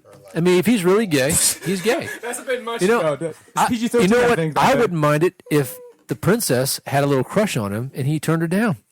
You That know? would be an interesting way to do it in a Yeah, children's I think entertainment. I think that'd be the way to go. I mean, you've had a couple little love interests and everything. I think how they did it in not Last Airbender, in Legend of Korra was good. It was very subtle, and it kind of came out of nowhere. It was like the kind of realization of both of them or whatever, their relationship. And I'm fine with that too, but holy God. Yeah, what's going on there? I don't know. I have I'm sorry, I don't want to interrupt if you're still on the Voltron, but I have a funny story. You're not sorry to interrupt. That's why you do it. No, I am sorry. So I got to this by thinking about my kids because I kind of want to talk to my kid, like especially Jaina, about homosexuality. And, Really? You know, just But not the blood vein ripping out one. no. Oh, we did. I think that got cut out. Oh, they got cut out. Oh, what was Yeah. it? So I'll tell it now because you're a fresh new It makes audience. sense, Yeah. So we're at dinner, and Jane and I, we crack on each other from the moment I walk in the door. Like it's just gloves are off. Let's get into it. So she was like, Don't worry about that college fund. she was like, Worry about that therapy fund. she was like throwing some water on me or something, right? Yeah. And I was like, don't do that. I don't like being wet. And she was like, well, if I pour this orange juice on your head, you're gonna be wet. And I was like, well, if I crack this plate over your head, you're gonna be mad. And just going at it. And then Selena was like, well, you won't be wet if I rip out your veins and you have no blood left. And I was like, what the fuck? But anyway, I can't wait till the third one starts talking and see what she has to say. Yeah. because like I've had conversations with Jaina like about your father, because like she's asked like, where's his mom? And I'm like, well, they're divorced, and then that makes sense to her. She's like, oh, like your parents, and I'm like, correct. And she's like, well, is he remarried? And I'm like, yes. Like, well, where is his wife? Like, well, he doesn't have a wife. What does he have? He has a husband. And you can see it in her face. She's like, does not compute. Does not compute. But she hasn't asked about it. Yeah, Now, yeah. I don't want to push it on her. Like, and not the homosexuality, any sexuality. I don't want to push it Yeah, on her. yeah. But I kind of want her to ask so we can have the conversation. So I think that would have been cool to do it the way that you said in that Yeah. episode, because it could have maybe started having these conversations, because that is a conversation that we need to start having with our kids, I feel like. It's funny with my kids, and like this was a It's dialogue. been so natural. Yeah, it's just like Well, they grew up with it, though, right? yeah, dude. And I haven't got to my story, but go ahead. Okay. I should write a book about it, but I want to wait to see how it all fleshes out. Make sure the experiment turns out well first. Well, it's like we never made it. We never hit it, but we never made it like Never a emphasized. show. Yeah, it's yeah, never yeah. been a show. It's just, it is what it is. That's just the fact way of turns life. out. It is. Yeah, this is out. Some some people have two daddies. Some people have two mommies. Some people have a daddy and mommy. Hopefully one day some people have a daddy and two mommies. You know what I'm saying? That's right. So the other night, I left something downstairs. Now I have a routine. I have a ritual, as you Yeah, know, yeah, lots of everything. rituals. for everything. I fucked yours up today, man. I know you were like, God, No. fuck. No. As soon as you were like, I'll come by and grab the last hour, I was like, beautiful, Okay, aces. I could hear it in his voice. Joe was like, this. What's wrong? So I was pacing. Yeah. Oh, shit. so Man, he's upset. mommy and daddy are fighting. So daddy and daddy. So Yes, there you go. I went upstairs to start my wind down routine, Okay. ritual, which is take my Wine. no, I take my shoes off, take my pants off, Mm-hmm. take my boxer briefs off, put my boxer shorts on. Mm-hmm. That's how I go to sleep. So I get my pants off, and I'm like, fuck, I forgot my drink. Mm-hmm. So I'm like, now I am weird about how my children see me. Mm-hmm. So they've never seen me in underwear. They've never seen, like, it just hasn't happened. Happens in my house all the time, Me? especially with my father-in-law. Father-in-law. So I'm like, I'm just going to run down and get it. Yeah. So I run down in my boxer briefs. Mm-hmm. As I'm running down, Jaina is coming out of the playroom. Yeah. Like we like intersect. Mm-hmm. And she's like, what are you wearing? And I was like, go to bed, Jaina. And she's like, where'd you get them little shorts? And I'm like, shut up. And she's like, don't just be walking around the house in them little shorts. And like, I'm like, grab my shit. And like, I'm going upstairs. She's like, get them little shorts on upstairs. Like, as I'm running past her, and I'm like, enough. So the next morning I come downstairs. This is 12, 14 hours later or whatever, and she's like, ooh. And I was like, what? She's like, nice to see you in some real shorts. Oh man, God, that would drive me crazy. It's fun. Like, it's fun. You know what's nice to see you in your room for the rest of the day. That's what's really nice to fucking see. In fact, not seeing you. That's what's really nice to see. It is. What's interesting with it is finding the line. Yeah, man. Because they push. Yeah. And like, so like, if we're really getting into it, the line fluctuates depending on the mood, depending on, like, if I'm like, the house is on fire, get your shit. Yeah. And it's like, you get your shit. Like, like, no. Yeah. But like, if we've been going at each other for a while, and then you crack a joke, like, I'm a little bit more lenient. Mm-hmm. So like, we were going at it, like, getting on each other, terrible. And she was like, something like, well, it was something stupid I did. And she was like, well, you left the knife out on the table. And I was like, yeah. And she was like, and we have a 2-year-old that climbs up on the table, but, that's fine for an idiot. And I laugh because we were but then later on she dropped it again. And I was like, be aware of the audience because sometimes we're in play mode and sometimes we're not. And you have to be savvy enough to distinguish the two, or I have to cut it all off. But she got it. I could see it in her eyes. She was like, "You're right. I was wrong. I got it." But That's good. Yeah. I am a little envious that you can have that because I don't think I'm built that way. I get to my emotions. You know what I mean? Babe, what the fuck did you say to me? So I've only cussed at my kids once, and I think it was here at your house. Yeah, I cuss at mine all the time. Yeah. What are you doing? Sophie's starting to repeat, and I'm just waiting. Yeah, I remember because Pam and I were beefing about something, and it's like my wife's on a very strict routine with stuff, right? And she lets the kids. I'm at the point now, like, listen, they're 11, 9, and 8. They're not going to starve to death, right? So at 4:05 and 30 seconds, I'm not going to feed them if they're not hungry. They're big enough to go make themselves hey, do you guys want to eat? I'm making something now. Do you want to eat? No? Okay, then you're on your own. Yeah. I'm with that too. I'm done. Breakfast I'm not is here. served at a certain time. Yeah. Lunch is served at a certain time. I'm not a dinner's- fucking chef that's waiting for you to order something. I'm with you. So we came here for something, and I brought them I brought them fucking food, like sandwiches and shit, right? And we're about to leave, and they're like, "Well, we didn't eat the sandwiches," and I'm like, "You guys are fucking killing me." I was fucking pissed, and I was like, "Your mom's we're gonna get back, and you're gonna see your mom." I remember that. And you're like, "Man, I'm so hungry, man." You were told to take care of yourselves, and Kara's like, "Oh crap," and I was so aggravated at them. I was like, you're old enough to take care of yourself. Do I need to wipe your butt still? Yeah. Do I need to wipe your butt? Mine's all about tone. Well, when you draw a line like that, I feel like then they know where the line is. Right? I try not to Yeah. curse at them when I'm angry. That's my self rule. Like That only when joking around. yeah, like I curse at them like what the fuck is you got any shoes on? Like shit like that. But my only worry is like what they do outside of my visual range. Like God, don't because sometimes like these kids come over to my house, man. Like these, I don't want to stifle your creativity. Noah L. Yeah, and dude, I can't stand them. I'm like, listen, get them under control, or they're going home right now. And some kid was doing something, and I was like, listen, we don't do that in my house. Yeah, are we clear? Never had a problem with your kids. Your kids come in, they're fine. Because your kids know how to act when they leave the fucking house. But I remember there was one time that you dropped off the girls for something, and Gina was getting into it, and I was like, do I need to call your dad right now? And she was like, no. Let's keep it that way. And that was it. Yeah. We were smooth sailing from then on out.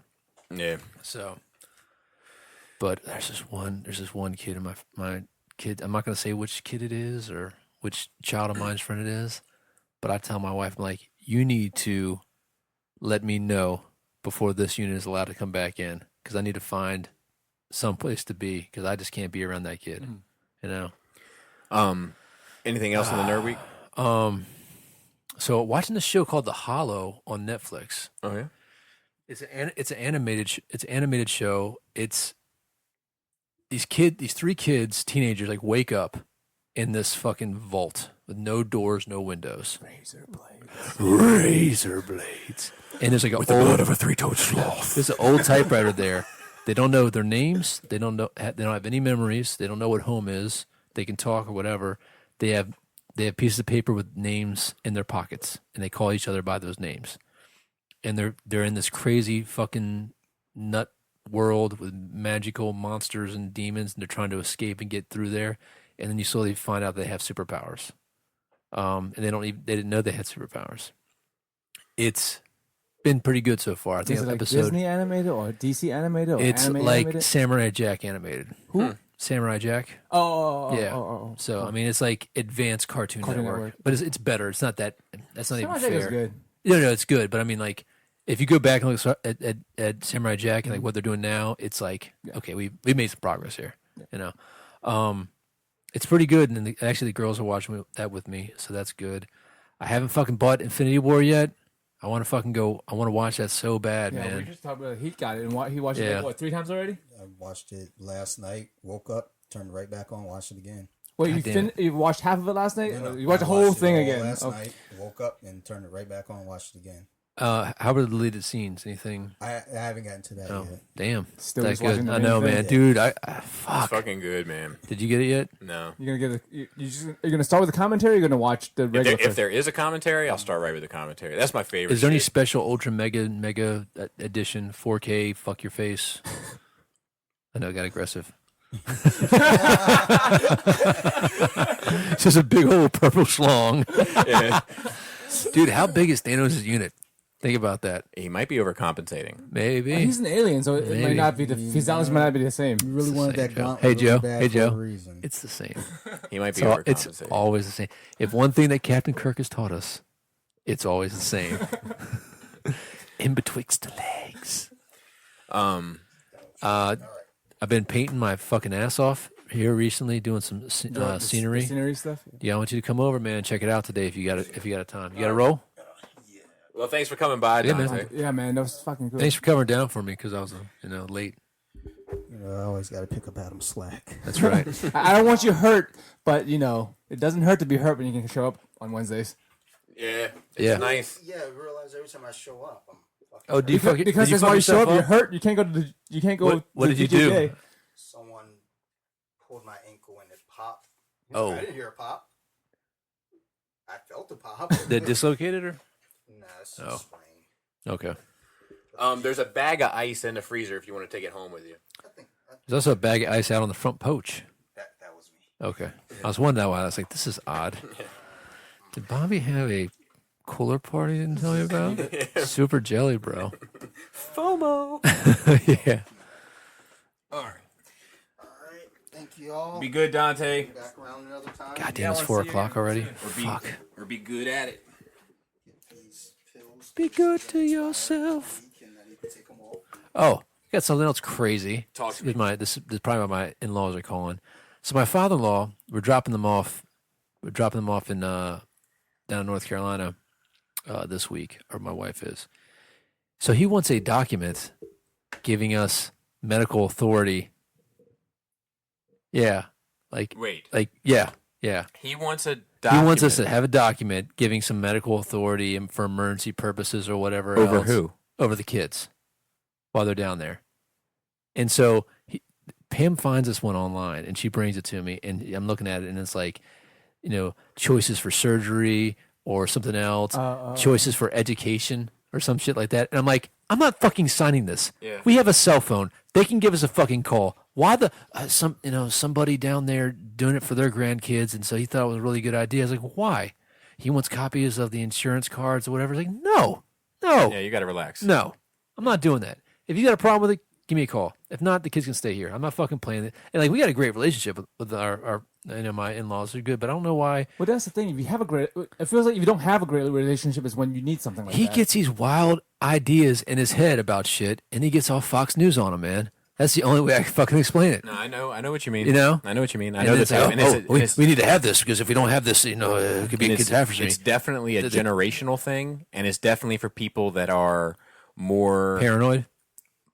shut off from society. They don't really know how. Yeah, they stay in the house. Yeah. I have it with my dad all the time. He's like, you better be careful of such and such. Like I hear there's bad race relations down there after like the Freddie Gray thing. I'm like, Dad, I just walked in. I held the door open a little extra for a black woman that came in, and then later on, a black dude passed me a cucumber I was looking for. And you know what I mean? Like we're fine. Don't worry about it.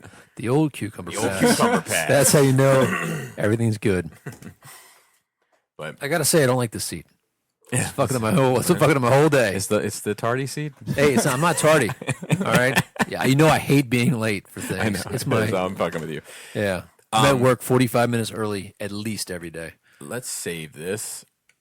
So, due to the circumstances of the day. Time constraints. Yeah, we're gonna change up the format a bit, and we're gonna start with questions. Joe, did you have something? Well, you are in the No, I was driver's just seat saying now, there should be Bobby. a post with all the questions on it. Oh yeah. I appreciate that. By the way, it helps fucking tremendously. Except that one screenshot. Is that in there? I'll just do this. I typed it out. You are too good. I gotta do something, man. I can't just come and talk shit and that's all I do. All right, so we Sorry. got one from Kevin R. And he says, what are the group's thoughts on the Machinima Prime trilogy? Personally, I think the pacing sucks balls, and this is super hard to watch because of it. Have you watched it? No. No. No, it's not on. It's on some. It's on Roku the or some shit. I actually got the app to watch it. Oh, okay. I watched the first season, and it's just there's no heart in it. There's no substance. Right? Yeah, I mean, I've only seen trailers, but There's no soul to it. It's just here are what these things are capable of. It's like, you know how people say the G1 cartoon is a commercial to sell toys. yeah. But like, if you watched it, you know there was heart in it. There was soul in it. There was character in it. This is a commercial to buy the toys, straight up. It's like it does this, it does that, it does this, it does that. You can make it like fight it this one. transforms like you can this, and they can combine like that? Yeah, Okay. exactly. So no, I watched the first season, Kevin, but I wasn't thrilled. I mean, for me, it's like there's so many mainstream platform, and that's as they form, like Hulu, Amazon Prime, Netflix, YouTube. If it's not on one of those, I'm not starting another fucking platform. That's what it comes down to with me. Oregon Jason. Hey dudes, question for the show. So I heard the conversation you guys were having around actor confusion playing the same role in different universes a week or two back. That conversation got into the woods. Which one? The one that we were talking about, different universes, what is okay in DC if they do different universes. What if it's the same actor playing a different Oh, yeah, like, yeah. Listening CG back and- to it, I was like, oh my God. Like We was did like- it. We did it. Yeah. We went Asperger's. But he said, my I want a beer immediate right now. I think I got one in there. Oh. He said, my immediate thought was, how do you feel about voice actors in the same thing? Case in point, Kevin Conroy in Batman. He has voiced so many different Batmans, and although some are clearly intended to be a version of animated series Batman, many aren't. Yeah. I thought it would make a good conversation. Thanks for taking the question. So I think that is but you know why I think it works? It's just like the Arkham games and shit. It's just like, and I get how this doesn't line up with my logic for live action, but it's just like, if he's animated, I kind of want Conroy's voice or nothing. Yeah. Is it just because it's probably not a overall rule? It's just certain people are so iconic. Like you want Peter Cullen as fucking Optimus Prime. Dude. And it might be because that's the most defining characteristic. Yeah. Like, He could voice over Ben Affleck, and I'd be okay with it. but like, I'm not going to lie. I hear you, but like, it's like, I can, if you were to say, draw right now Batman how he looked in Throne of Atlantis, and then on this paper draw Batman and how he looked in Batman and Harley Quinn, I wouldn't know. I can't tell you how they're different. Yeah. Off the top of my head, but because what matters to me, I think, in the animated series is Conroy's voice, Yeah. or in any animated things. It's funny, though. We haven't I think it's a heard loophole. we haven't heard the Bruce Wayne voice in a long time. He has, we don't. Yeah, 'cause we haven't he seen doesn't Bruce do it very Wayne often. Yeah, we haven't seen Bruce Wayne since the true. animated series. That's true. I think there's 1 or 2 episodes, maybe in Unlimited. And then Or no, Batman Beyond. no. Just in the original Justice League. I don't even think we ever saw Bruce Wayne in Unlimited. Batman Beyond, that Batman Beyond episode, you see old Bruce Wayne. Well, all of Batman Beyond, you see all Bruce Yeah, Wayne. but I was saying that Batman Beyond episode of Justice League Unlimited. Oh yeah, but he was still doing the Batman voice. Yeah, that's true. Yeah. He's always That's true. Batman at Yeah, that point. yeah. Yeah. So I called myself Bruce in my head. I don't call myself that. It's fucking so awesome. good. God damn. That leaves me 2 questions. One is, do you want, if you can't get the actor or you can't get the voice actor to do a voice, do you want an impersonation of the actor doing the voice? Like No. how they No. have Optimus Prime have someone No. that sounds like Optimus Prime, so you want a completely different portrayal. A new identity. Okay, and 2 is, I mean, how many characters are iconic like that? Other than I'm thinking like Starscream, Christopher you know- Walken. No, I mean like for No, the character of Christopher Yes, Walken. yes. like Batman, yes, but like, can you name another cartoon character or animated Maybe character? Joker. Mark Hamill. Yeah. Bugs Bunny. Daffy Duck. Elmer Fudd. Donald. So some of those are really easy to impersonate. though. Yeah, that's true. That one guy Like that on 98 unique- Rock that did those Donald Duck impersonations where he did Oh, always get a yeah. blowjob. So Yeah. good. Just roll them. I can't do Donald Duck. I don't know why. What was it? Was it? I wish I didn't. Just tried. What was it? The Russ Parr used to have Mickey Mouse call up. Talk shit. I mean, I know they did the one with Vader getting a blowjob too. It was like, just roll my planets around in a circle. Yes. I'll get you a tap. Other than Yoda too, right? Yeah. I don't remember if I answered this one. I found this on page No, I don't think he did. So JR says, "Hey Adam or Joe, are there any Warhammer 40K video games you recommend?" The Space Marine one was good. That was on fun. PlayStation. Yeah, That was good. Apparently, there's one of these MMO computer games that's really good. I thought it died. Oh, Eternal Crusade. I think that's what it's called. Maybe, and I actually heard the new Space Hall game is good too. It's a first person shooter. I saw. You know what? They're probably all good. I don't fucking play video games anymore, so I don't know. It's Let me also be honest. Adam's stance that I mean, you prefer the models over any, Of course, yeah. anything, Yeah. any computer game, Yeah. even the Dawn of War where it simulates. Yep. I especially don't like that. Yeah, I like the That's the fine. Space Marine game. Yeah. Inquisitor's coming. That's been supposed to be good. Yeah. Or is it already out? Or Martyr. Consider Martyr Yeah, or yeah. whatever. Yeah, it looks good. Whatever. And then the last one is from Paul C. He says, "Got a music question for you this week. Leaving streaming services out of this question. Real quick, Eric Sermon came out and said 1 million streams is $8,000. Really? That's it. I actually think that's a little high. 1 million streams is really easy to get. I feel like if there's any popular song, Yeah. you don't need 1 million people listening to it once. You just need 10 Yeah, if you people run the listening to song it back 1,000 10 times. Um, But he says, do you think this newer generation is missing out by primarily just downloading singles that they like as opposed to buying full albums? Or do you think it's up to the artist to change their writing and distribution methods to get with the times? Music consumption is obviously very different from when we were younger. Curious to hear your thoughts on this as you guys are really big into music. Just Bobby, really. yeah. I mean, I love music. Well, Yeah, but I wouldn't say. too. But Would you say you're really big into it? What do you mean? Like, are you like actively following music and music news and who's dropping what and No, what's coming out? I think most modern music is crap. Yeah, well, I mean, but so I do take issue with people that aren't listening to modern music and then saying that, because it's like saying most modern 40K is crap. Yeah, 8th edition is crap. I agree. Seventh from 7th on. You'd be like, no, you don't know. You don't even play it. That would be that if we were having this conversation regularly. That's what you would say. You know what I mean? But it's the same type of thing. But like, I do think that when we move to even not like before streams, when we just moved to the iTunes, Amazon, whatever format, the album took a backseat. Like it was all about the single, the T-shirt that went along with the single that you could also buy. Before that, the ringtone that went along with the... Yes. Oh, yeah. Yes. How about No, that? even coinciding with that. I mean, that... And that's what I mean. Listen, there's some good stuff. And You're good. Bobby and I have... I think I've got an ear for good music. There's been a couple of artists throughout the years that are like, I picked up on, and they ended up being prolific artists. I had lots of Grammys and stuff like that. I mean, I like music. I like a wide variety of music. Very eclectic in my listening. But I do think there's got a certain point with a lot of things that when the money gets into things and people really work how to commercialize it, they suck the soul out of it. And I think that music is suffering from that. There are some talented people out there that are still making interesting stuff, but I think that the volume of stuff comes out just dilutes it. What about this question though? I don't know. See, like I think that once it became single oriented, nobody cared about the album anymore. do you think you find it to be a problem or? Yeah, I think it's a problem. But I think that Kanye's trying to fix it.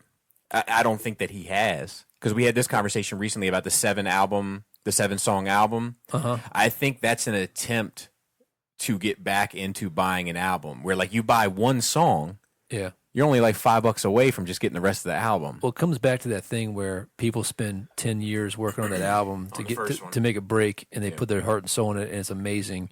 And they spend 2 years for the second one. for the second And year as they're on the road and promoting the that's- first that's album. the third one. Yeah. That's third what album's and that's- always on the it's road. It's garbage. Yeah, you know? but I think that when they do like a 7-album thing in today's market, when you can buy a whole album for $6, Like, I think that is an effort to get back to the concept of digging into an album.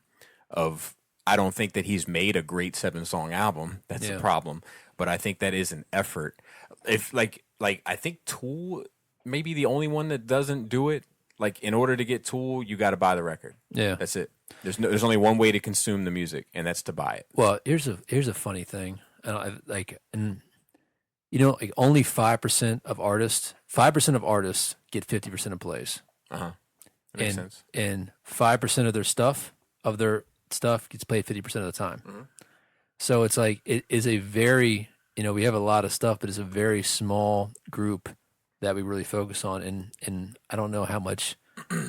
Like, for example, all that Masterpiece stuff back in the day, that shit is nobody talks about that shit anymore. Yeah, but that was never top 40 music really anyway. But it was super popular. You know what I mean? I mean, but it wasn't Backstreet Boys popular. Yeah, I mean that's true, but it wasn't in that 5%. Where are they now? I mean, I'm just saying like I'm using that to say it was popular. It made a ton of shit. Like, they had so much shit dropping. They were dropping new albums like every other day. Yeah. And in the end, they didn't stand the test of time and just kind of evaporated. A lot of that's still kind of considered classic, though. It might be classic, but I mean, like, niche still circles. But I mean, it's still talked about within the Ice Cream Man is coming. The Ice Cream Man. Yeah, that album particularly is kind of still highly regarded. Mm-hmm. But like, I think that music it needs to get back to a album format, but I don't think we'll ever see it again, especially with streaming. I think it's going to get further and further away. I'm not even sure if it makes fiscal sense to make an album anymore. I mean, imagine, now the person just wants to get a couple, quick hits, and the thing is that they don't even own anything anymore. All these labels now are getting these 360 deals. They're just chewing them in. They're bringing them in, chewing them up, spitting them out. I can argue for the 360, but okay, I have a question. Me being not, I like music like any regular person like music, but my question is, no, you don't, Joe. Like, an album, unless it was really crafted as an album, right? Because some people I know craft song one in certain order, and they'll have a related theme or whatever. Correct. Otherwise, it's 13 different songs on a CD. Correct. Right? So what's the difference of just letting people buy the ones they want? Because I definitely have bought CDs where like there's 3 tracks I don't never fucking listen to. Yes, but I think that so during that time where you bought CDs and there was a wide range of ones that just seemed like a compilation of songs they were working on during a set amount of years. Yeah. You might have had 10, 20% of people that were working on albums, but like now I feel like you got maybe 2% that are working on real albums, just because albums are not, like, and like, honestly, like, there's people that I don't like. I think Drake cares about his albums. Like, I think he's an album maker, but it just doesn't appeal to me at all. And I can, like, I bought Perfect Circle's album, and that doesn't have, like, that's like 10 years almost in the making, and it doesn't have that album feel to me. So I don't, and you're more into that whole, I could probably count on one hand the amount of albums I can put in and listen start to finish.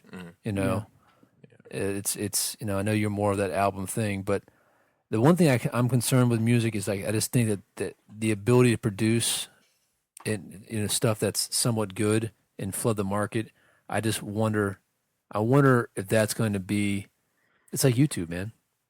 YouTube had a golden time where it made people work for their position in the rankings. People were making good money. They were getting a lot of views and stuff was going well. And then they opened the market to any, swinging dick and do something now. They rein that in now with the but it's too fucking late, man. Like, YouTube, and this isn't against anybody out there.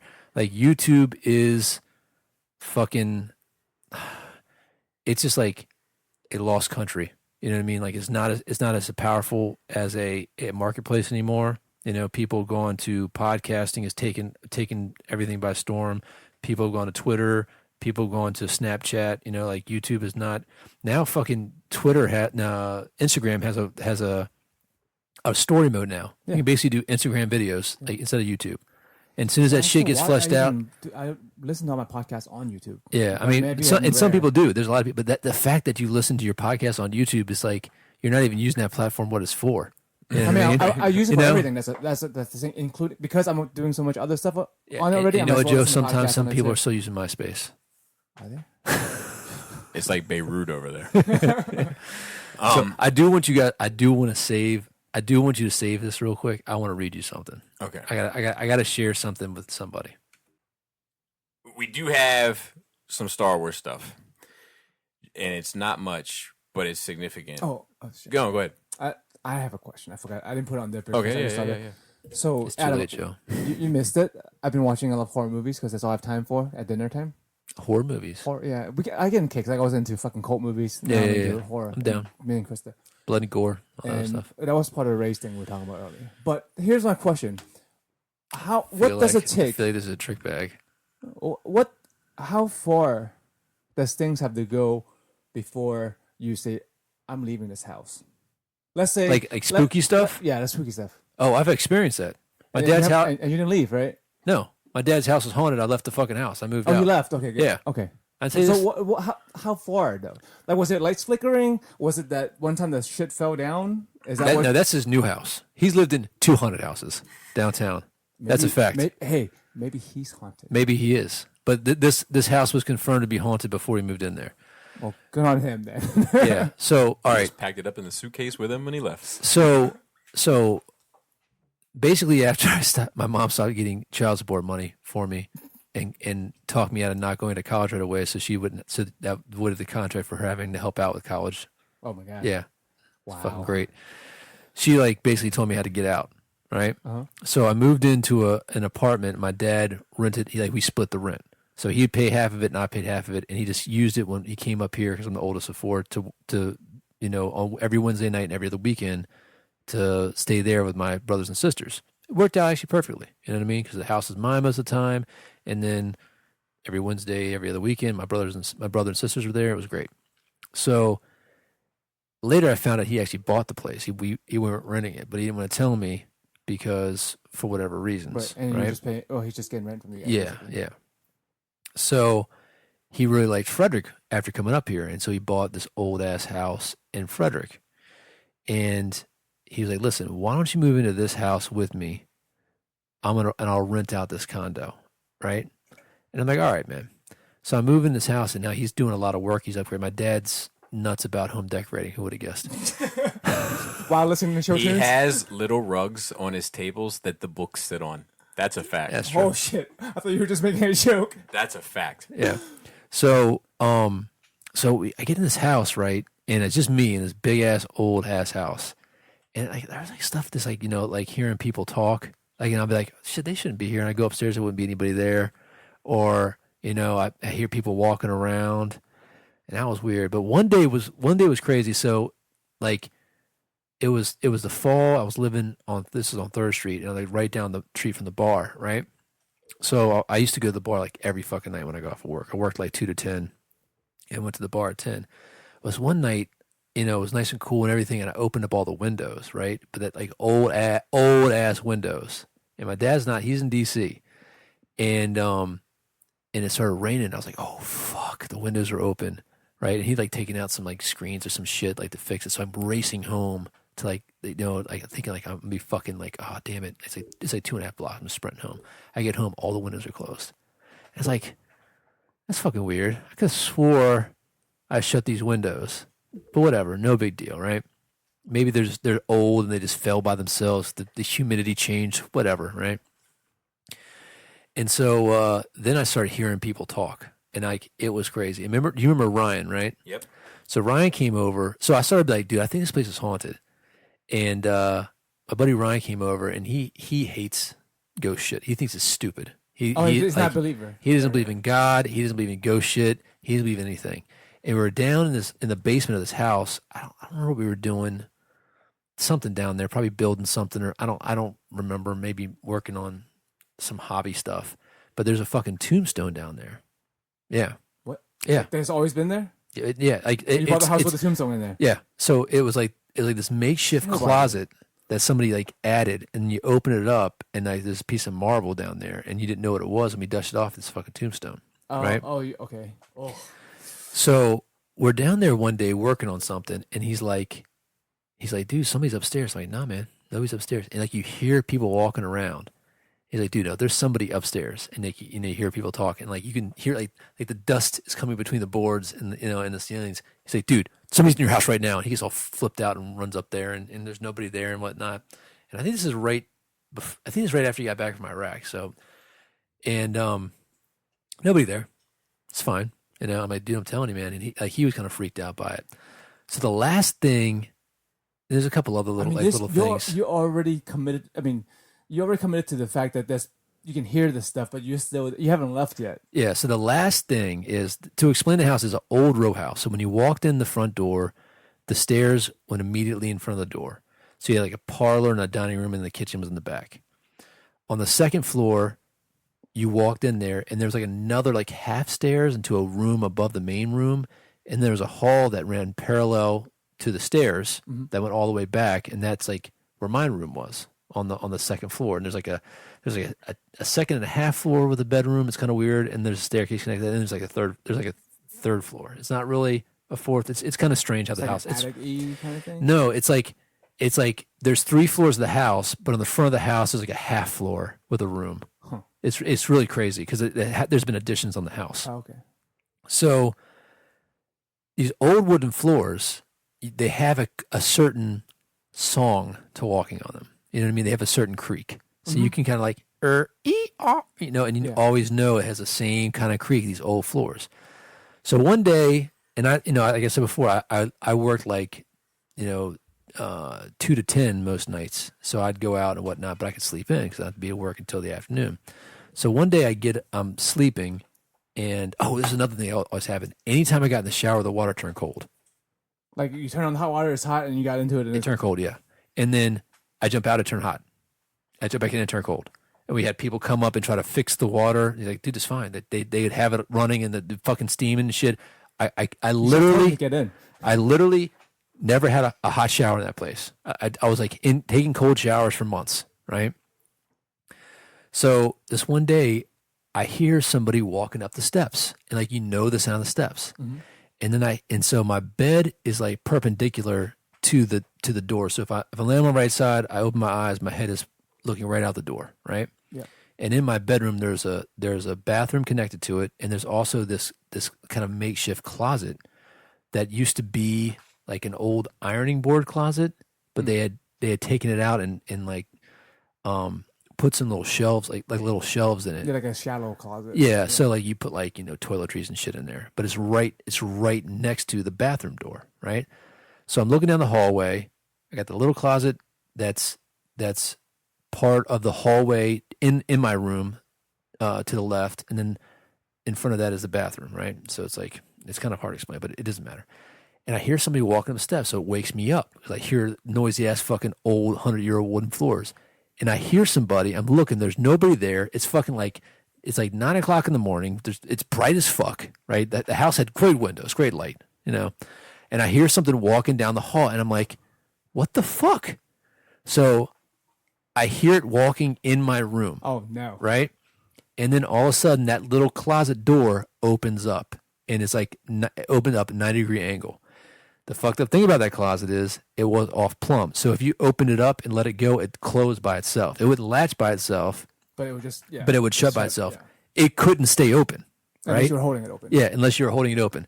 So there it is, open at 90-degree angle. And let me tell you, all you motherfuckers out there be like, oh, no, man. Let me tell you what the feeling is. If I don't move, it won't see me. That is the feeling.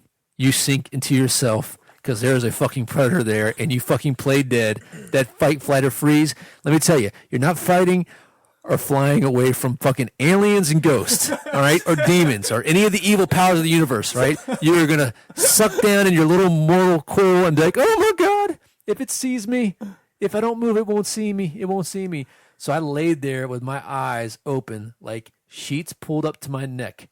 Didn't want to go any higher because I wanted to have line of sight of that motherfucker, right? And I must have sat there for at least 15 minutes. I mean, just petrified in fear. Door still open. Door still open.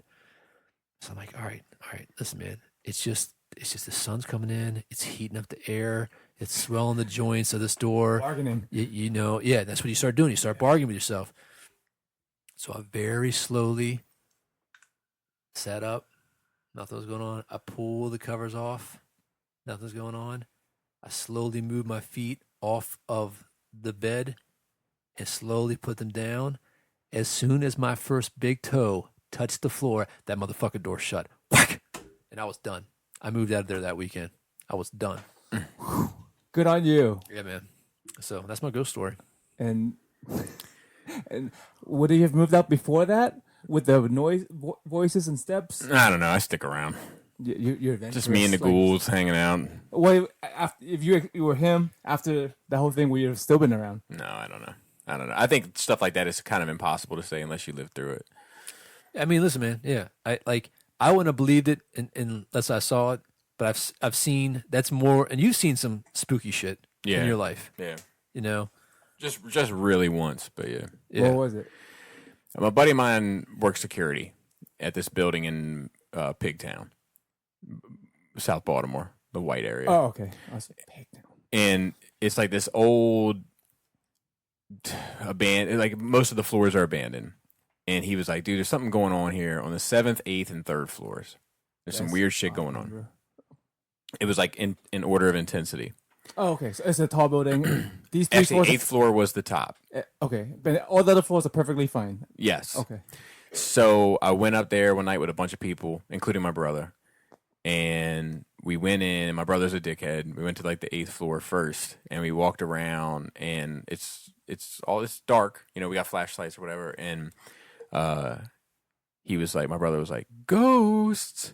Ghosts. See, that's the shit that Come in horror out, movies. ghosts. That's the you know what fucking that is? shit. That's dumb white people shit right there. Exactly. We had a That's all I'm conversation. saying. That's what the conversation was Oh, about. okay. Yeah, for sure. I was like, he was like, come out, ghosts. There's no ghosts in here. Come on out, ghosts. And then all the lights turned on. Troy was like, be quiet. And I was like, yeah, just for a second, dude. And like, he was quiet. All the lights turned on and all the doors shut immediately. And we took some pictures, and like I still have them somewhere. I'd have to put my hands on them, but like there's like handprints on the walls behind us and shit. Like that definitely wasn't there. We got in this freight elevator. We bypassed the 7th floor because we're like the 7th floor is more intense than the 8th floor, so we're not doing it.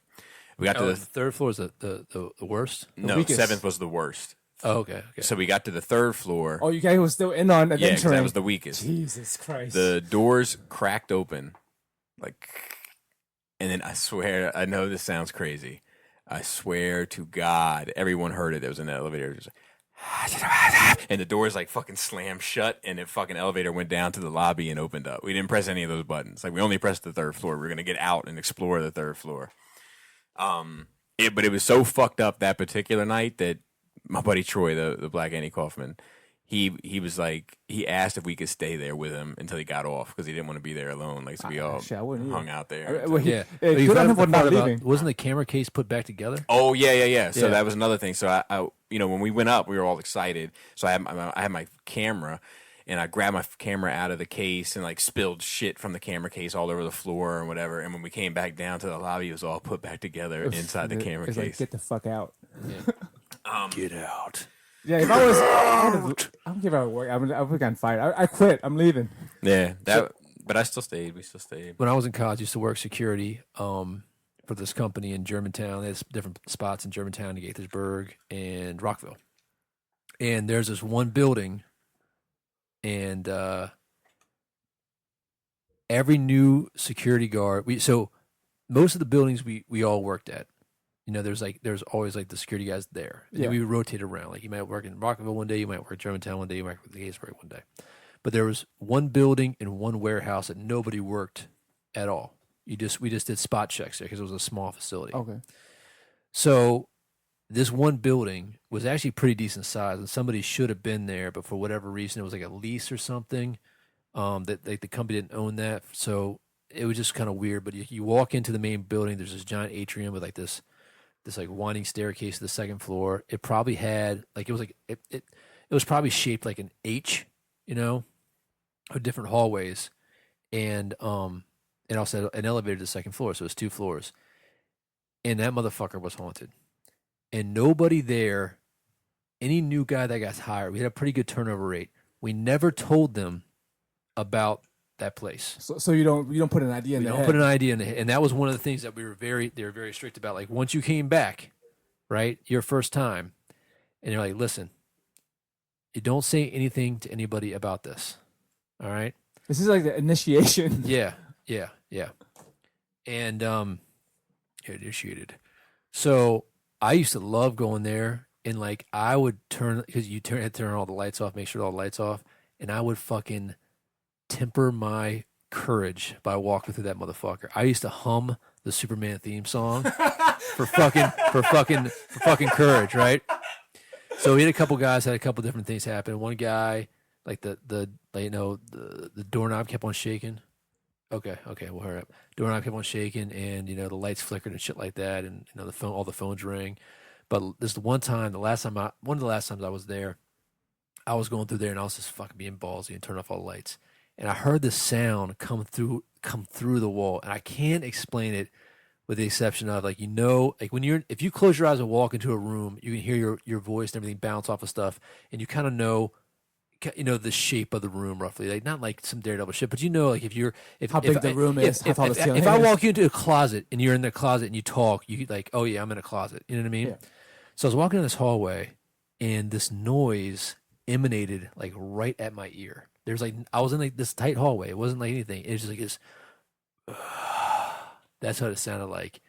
And dude, I was gone. The other thing that creepy happened there is like sometimes people would see animals like turn the corner. Like you would think you saw, like you would walk around the corner and you saw like a cat run around the corner, because the angles in the hallways were kind of weird, and so you like think you saw a dog or a cat like run by your feet. Like what the fuck? And we just get calls like, hey, there's an animal in here. There's come check it out. There's an animal. There would never be an animal in there. So it is a white people thing. I wouldn't have done any of this shit y'all doing. Funny enough, the company was owned by Indians, right? Native American? No. Indian? Yeah. And that's racist, Joe. What? I said Native American. Anyway, it's not what you said, Joe. It's not what you said. Anyway, so we had to have like sensitivity training about that, because apparently, and I don't know if this is true in all of Indian culture, but like, I don't know, like they were like, listen, don't talk to the tenants over here about that, because they're super crazy about it. And one day I did ask somebody about it, and he flipped the fuck out. He's like, what kind of place am I working at? Like he flipped the fuck out, and like I was like, oh shit, don't say anything, I'm gonna get fired, man.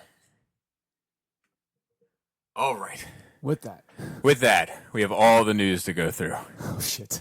So when would you leave, Joe? Well, if anything like lights, door, anything like that, turn on and or off by itself, I'm done. Okay. Yeah. Okay. I mean, like flickering is electrical or whatever, but like if the light switch flipped, I'm done. I'm leaving right then and there. I'm not waiting to pack. I'm leaving, and I'm going to call you guys. Hey, can you guys help me move into your place for a little while I have a new place? But what if you have the haunted Into item? the cupboard. What if you have the haunted item? That would be a problem. Yeah. I told Krista that. I said, if I die, I'm going to haunt something. I'm not going to haunt the house. I'm going to pick an item to haunt. I don't know what it is yet. Ooh, there's a question. What item would you haunt? I would have to haunt something really like expensive or worthwhile, so that like it wouldn't be thrown away. I would haunt this new Star Wars streaming show that's coming to next year, and it's going to have a budget bigger than Game of Thrones per episode. The Jon Favreau show, 15 million or something stupid. Somebody said that we were wrong on that number. No, go ahead. I was right on my number for Game of Thrones. It's 10. I think it was 10 million an episode. And they're talking about it being more on the Star Wars show. Jon Favreau is doing it, and it's supposed to take place 3 to 5 years after Return of the Jedi, and it deals with the fall of Mandalore. Oh, interesting. Supposedly. The fall of Mandalore is kind of a rumor, but that's supposedly what it's supposed to be after. It's a lot of fucking money. Yeah, and it's going to be here fairly soon, like I think next year. So, I've heard this story before. I've heard the story on Lasting Light Way. Which one? The Fall of Mandalore? No, a Star Wars TV show. Oh, yeah, that is true. But this one's already got money behind it, though. They always had money behind them. Mm-mm. This one, budget's approved. Okay.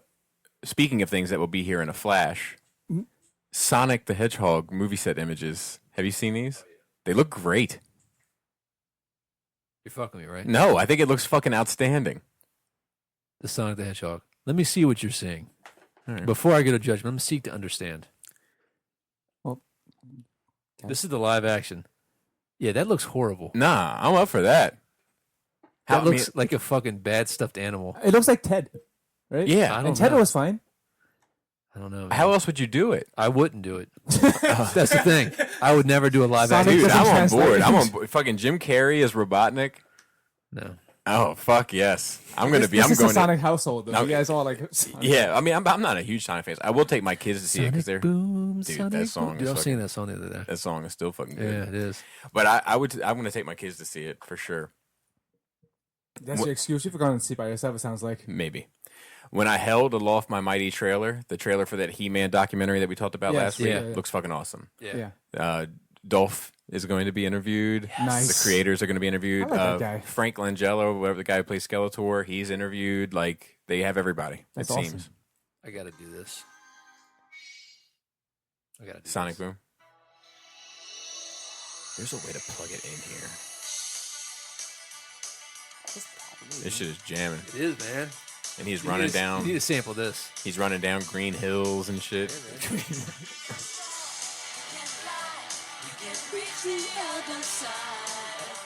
This was on Sonic CD. When you saw the graphics on this, you were like, "Oh shit, what's Sega gone and done now?" No one would get mad if you sample that. I was like, "It looks like a cartoon."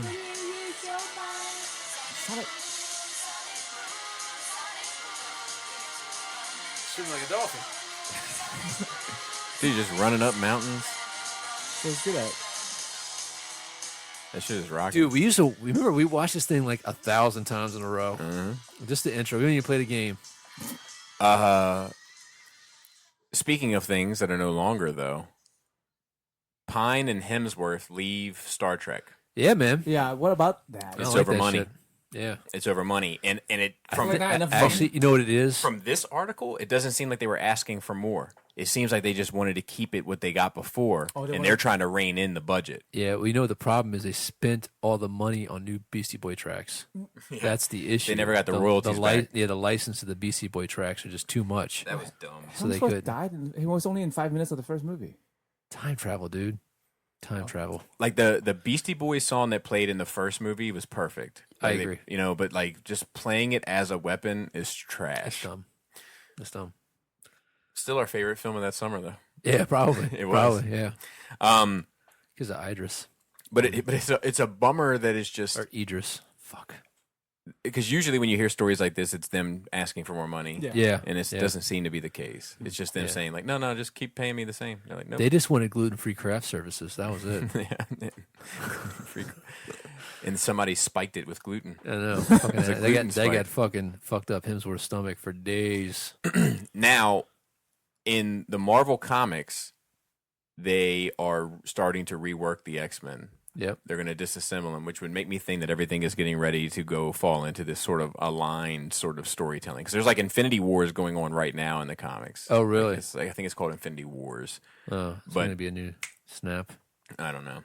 But I think they're trying to make them like different universe tellings of the same story. Like Civil War 2 hit around the same time as Civil Yeah. War. And Dude, what if the movie universe and the comic universe just become the same thing? I think that's dull. Is it though? I think so. I think that like I don't think that this is much better, but You don't need two of the same thing. right.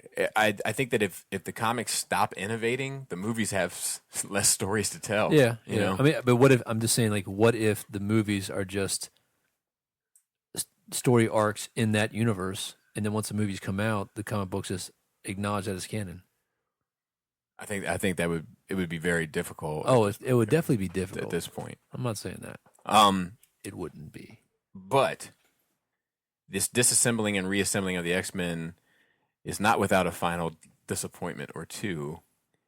And it seems like the movies are still going to be in production, but they're not sure whether Fox or Disney is going to put it out. But they're reshooting shots from Phoenix still, and they're still working on New Mutants. Like they haven't ceased production or post-production. I wonder if that's a contractual obligation by the production companies. I have no idea. You know what I mean? Or whoever's doing it. Adding confusion to that, we have Fish Figaro. saying that some of these Marvel characters that they're getting from Fox are going to end up in TV shows. Now, I would doubt that it would be Fantastic Four and X-Men. I would guess that, like, you know, you might see like a Captain Britain TV show or something like that. That's going to go in. That's also going to coincide. Every new Marvel show you see from here on out is going to be on the Disney streaming network because that's where these are going. I think the Captain Marvel will be the first film to be streamed on the Disney network. Really? That's what. I read that someplace. I can see that. Not the first literal film, the first of the Marvel universe. From then on out, it's Disney streaming, no Netflix, no Hulu or whatever. Yeah, no, I can see it. There's more Gunn Saga. There's talk Gunn of drama. Yeah, there's It's a lot more, back and forth. Yeah, so there's more. There's talk now of doing away with his script for Guardians 3. Yep. Like just a clean wipe away of everything he was involved in. If that's the case, Bautista has threatened to quit, but he's also in the past said, "I will do everything that I'm contractually obligated for, but then I won't re-sign." So I don't know. When you start getting into the legalese of it all, Yeah. I don't know what he can breach in that contract after the script has been reworked or whatever. I don't know. well, that's the thing. Yeah, if they rewrite the script, that might be a loophole to get out. So I know they were talking to him again. Kevin, Yeah, was talking to him again. just Kevin, but Yeah. not the execs. And then they found some pictures that he was a priest at some like the very. But you know what, man? Like, here's the thing with that, and I'm not trying to justify his sense of humor, but we've all seen that like one priest. Let me finish. Yeah, no, I'm not judging We've seen that one priest costume with like little kids like around the crotch. Yeah, right. You know, they like sell that in stores. Yeah. You know what I mean? Like, I wouldn't wear that costume, right? Yeah, but it's a commercially readily available thing. It is. I'm just sighing because of the timing. Yeah. Well, this is somebody else who fucking dug this up, Right, of to course. damage him. Of course. So I have a feeling though with this. I hope that I'm really disappointed that he's not going to be a part of it. If that is what happens, I really like the Guardians. I know that they were like DC is talking to him now. That's in here as well. Yeah. So maybe we'll get something good out of it. But I do hope that it does start to wake some people up to, you know what, maybe this reverse cyberbullying or whatever you want to call it, or this, that's not the right term, but whatever this is that we go out for fucking witch hunts, it's like this eye for an eye mentality does leave everybody blind. And maybe people need to fucking relax with that. Maybe that this could be the catalyst for that movement where we stop being fucking, we attack people so viciously for dumb bullshit. I mean, there's like a good momentum of people defending him, so it seems like For the first time, I feel like who's the other guy during the Me Too stuff? The comedian dude that like they tried to Me Too him, and all these women stood up and was like, "Nope, this isn't that." Oh, I don't know. He's the comedian. He's like a Indian dude. Oh, yeah, yeah. Aziz? Yeah. They tried to Me Too him, and people stood up, and Yeah. and then that kind of killed off that movement to a large extent. Like that was when it kind of went out of public. How dare you, Bobby? So to speak. The Me Too movement. Strong, I know, but I mean, like it curbed it, and that's the problem with that is when that pendulum swings too far and it ends up being unfounded or more complicated than it may initially seem, and not everything can be painted with this broad brush. That's why we have due process. Exactly. Yes. But the court of public opinion doesn't have due process. Because we're collectively idiots. Yeah. Yeah, that may be true. And then we have that transition that DC is interested in him, but they're legally isn't any talk. Isn't allowed. They aren't allowed to be having any talks because he's still contractually obligated for films. I guess the ink isn't dry on the paper, so to speak, of his. Oh, really? Of his firing? Yeah, because that's what the DC people said. Like, we can't talk to him yet, but we're interested in him. Non-compete clauses. Speaking of more potentially sad news for DC, Oh no. Margot Kidder's death Yeah. has finally come out that it was a suicide due to overdose, Damn it. intentional overdose. Yeah. Which Sad. Yeah, Yeah. it is. Supergirl in the I DCEU. had a bad joke, but I'm not going to say it. Are you kidding me? It's a super duper dose.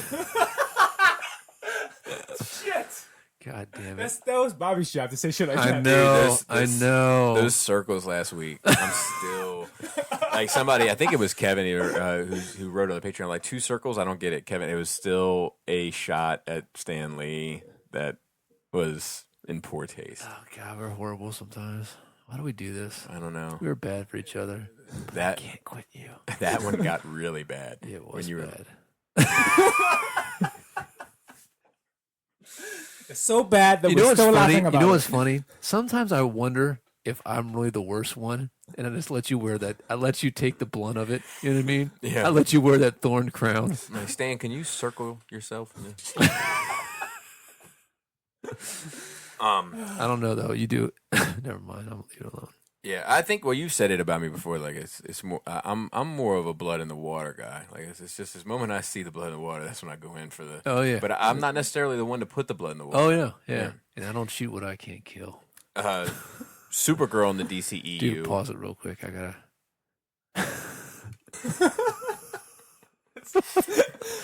And everybody in the room is like, it's a huge problem.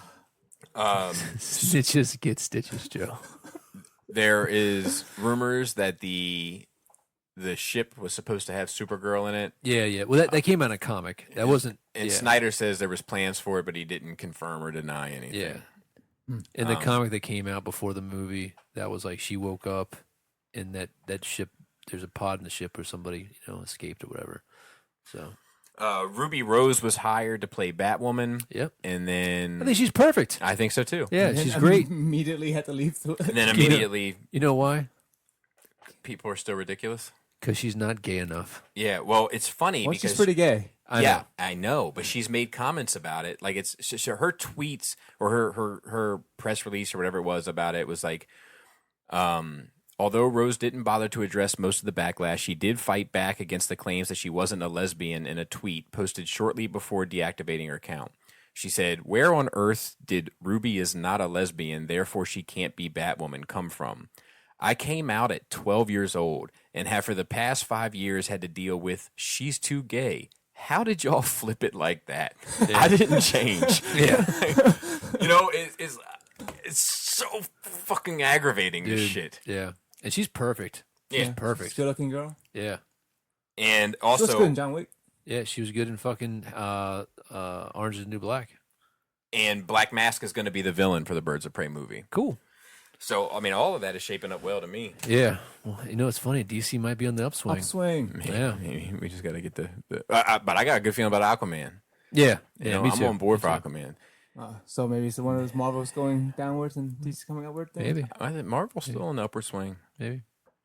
But They I don't, shoot know their about, I don't load. know about the Shazam. They shoot their load. I don't know about the Shazam.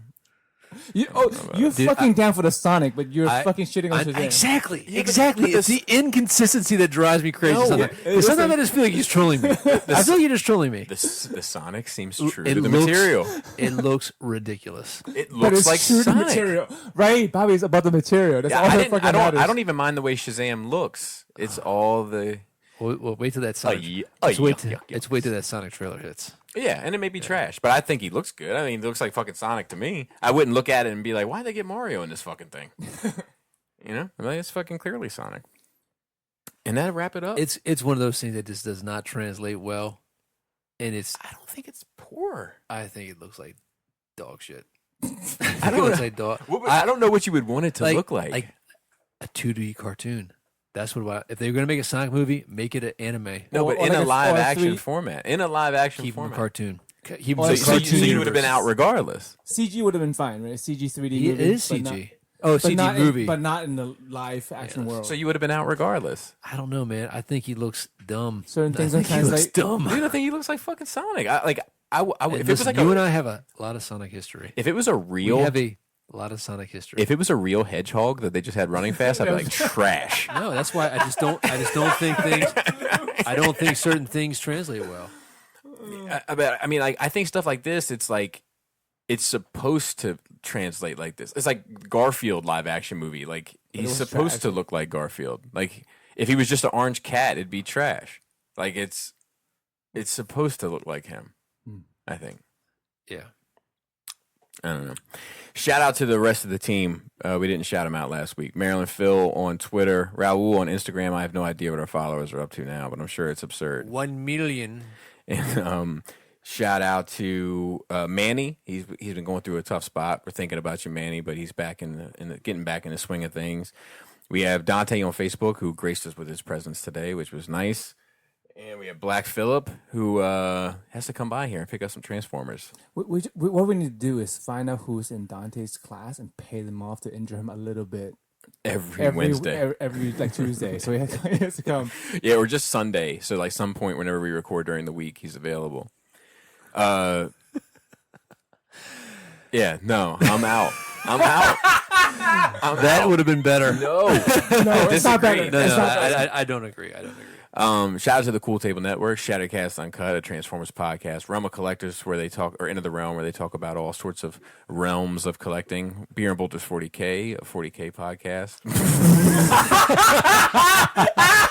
That needs to be the image on the Send it podcast. to me. Plastic Fanatics, where they go through a ton of shit every week. Stasis Lock, which is on Beast Wars. They were actually on Verbally Challenged and talked a bit, and I quite enjoyed that episode. And we have Toy Detox, which had a show without Tyler or Mickey recently. Yeah, I'm all about having guests on, but not having either one of the main guys on. I'm like, what's going on over there? Weird. What's going on over there? You know what I mean? But they did. So is that it? I think all that shit is fan made. I don't think they've But released he's it. down for that one. Yeah, I'm down for that, but I don't think they've put out a official poster yet. Building up to it, a Legos podcast or a Lego podcast, I should say, and Fresh Communication. They talk a lot about nerd shit, and then they get into songs and stuff.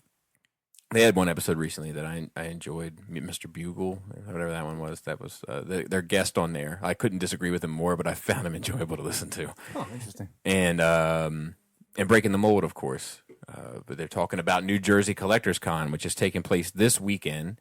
I will be there. I will have a table. I'll have tons of Joe's Transformers. If you want to put your You hands... also have a security detail for the Flames Toys ordeal. Yeah. Oh, jeez. Yeah, my Selena is my security detail. Yeah. She will rip the fucking veins out of your body. Well, they couldn't afford to go to a con anyway. Not It's fine. okay. It's not okay. Yeah. But they were apparently some of those guys were like looking for me. Like they want to know my address. They want to, like, Oh, they're For gonna what? they're gonna dox you.